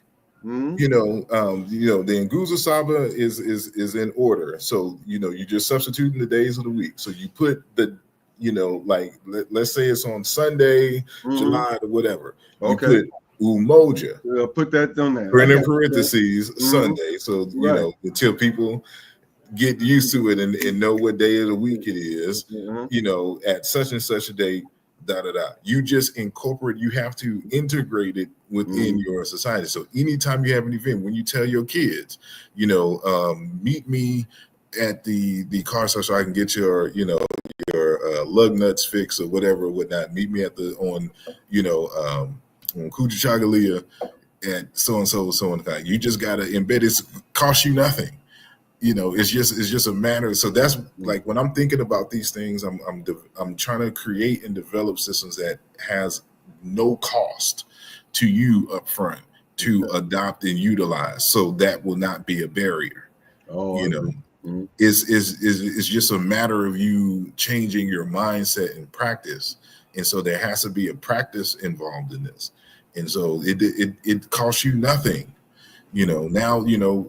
Now we have an opportunity for those of us who create calendars and stuff like this. We can create a calendar that just has the days of the week. So now you have an organizing calendar, a big organizing calendar that you can create, that you can put on your desk, and you tell your customers and meet me on on this date here and on Nia, in terms of purpose, like let's say we have the ritual for Nia on purpose. So on Nia, you need to block off some time to work on your purpose, whatever your purpose is. If you organizing, saying something, you writing a book, this is something for you in relationship to your purpose. Improving, like this is just set aside for that, so that you're living intentional in many respects, and that you're trying to achieve a particular goal.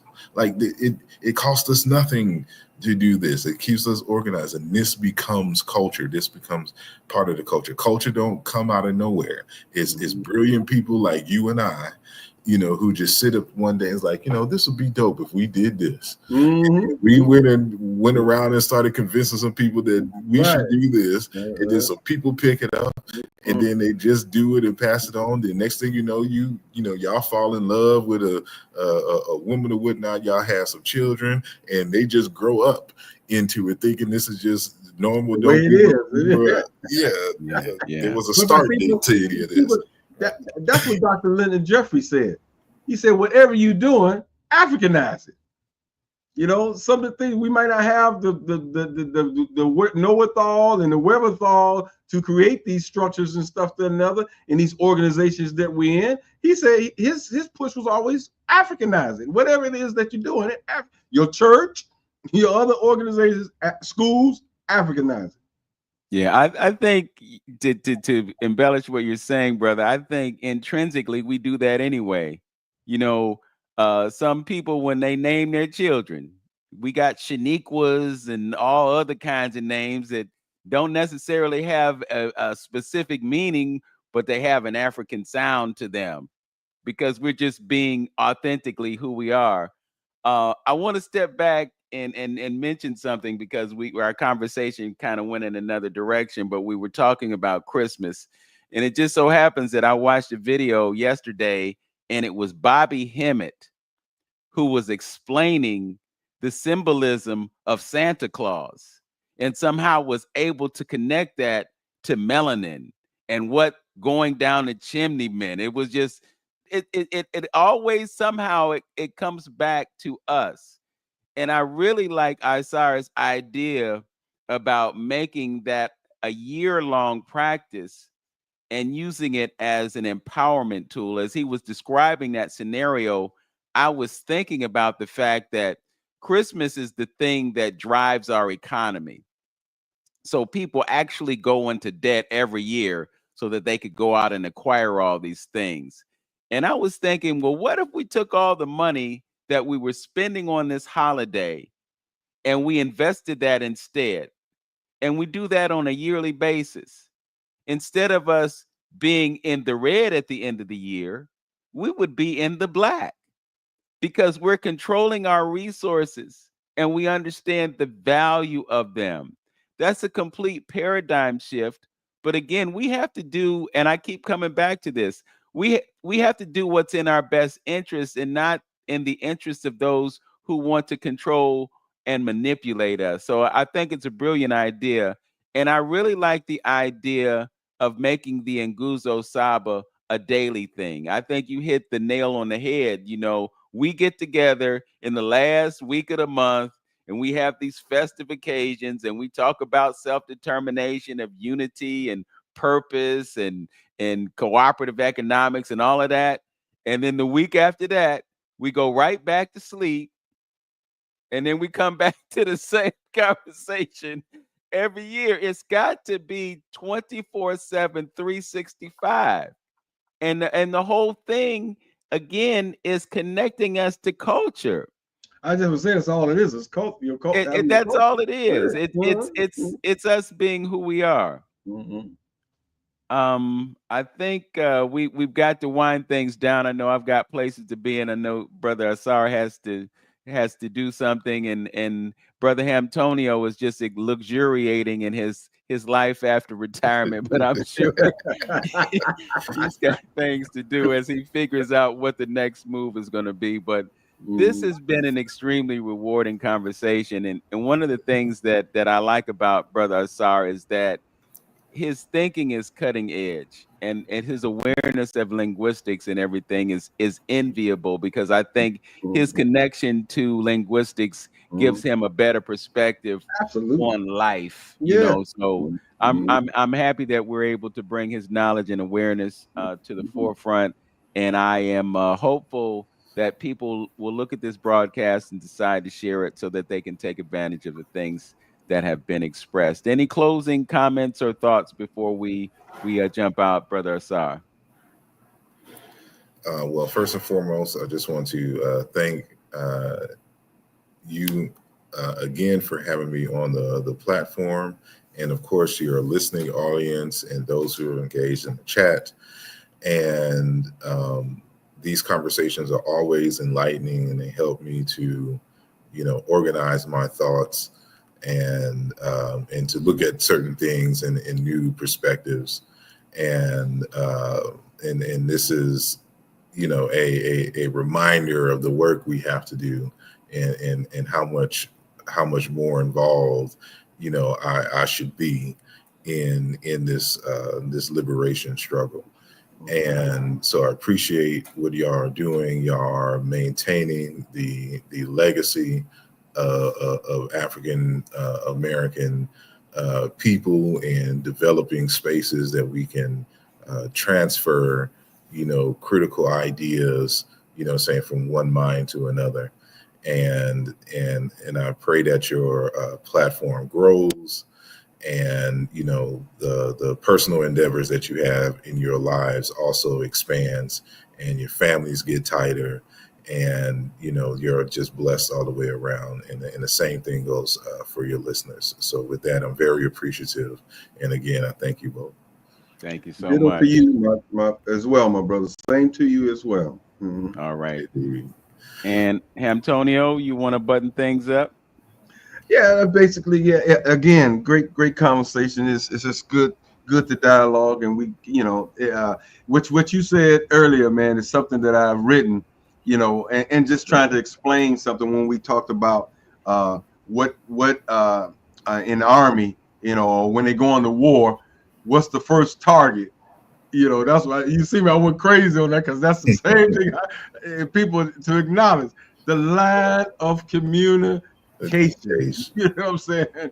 The line of communication, that is important, and that's what he goes for. And that's why the six or so corporations try to control the information, the arts, the culture, any of that stuff that can deliver any kind of motivation, inspiration, or whatever. He tries to control and then just snuff out small pockets as they go, and you never unite to come. So you know, you hit me real good with that one. I was like, yes, yes, so on that, my brother, for real. But again, you know, I brought this program on, and I mean, with this particular show and program to feed us and give us information that can help us and hopefully inspire you to do something, you know, and to think about it and research, because we're in this matrix here, and we've been brainwashed since the beginning. I pledge allegiance to the flag, United States of America, you know, and all. I mean, Yeah. and you don't have no choice but to be a product. But for those who claim that we're free and free thinking, you should be developing some kind of analytical, critical thinking at this point. Some observations. You should be by 40, 50 years, 50, 60 years old. You should be asking some why questions. Why ain't no black presence in the Bible? Why, you know, this religions and certain the questions that we have about spirituality and religion, and what happened in with Constantine in 325 AD, and what happened during the dark 800 years of the Dark Ages, and were black people already, you know, those questions you should be asking the why questions, since you got this newfound freedom that you talk about. Okay, yeah, that we're not making having those conversations. So that's what the show is all about. And I'm trying to shock jock you into thinking and doing some research. You know, so that's the purpose here. Indeed. All right. So, to those of you who have been tuned in, again, we thank you for joining us today. Don't forget to subscribe to our channels. Brother Hamtonium at 972. Yeah. 23 to the promised land. So All you right. can go. Hey, I'm gonna go click it. Another 20. Okay, if you could, I appreciate it. But again, thank you for joining us. It's been a pleasure to be on with you, and we look forward to the next broadcast. As always, know yourself, love yourself, be yourself. Make today your absolute best day. Peace, everyone. Peace. That's Peace. right. Hotel.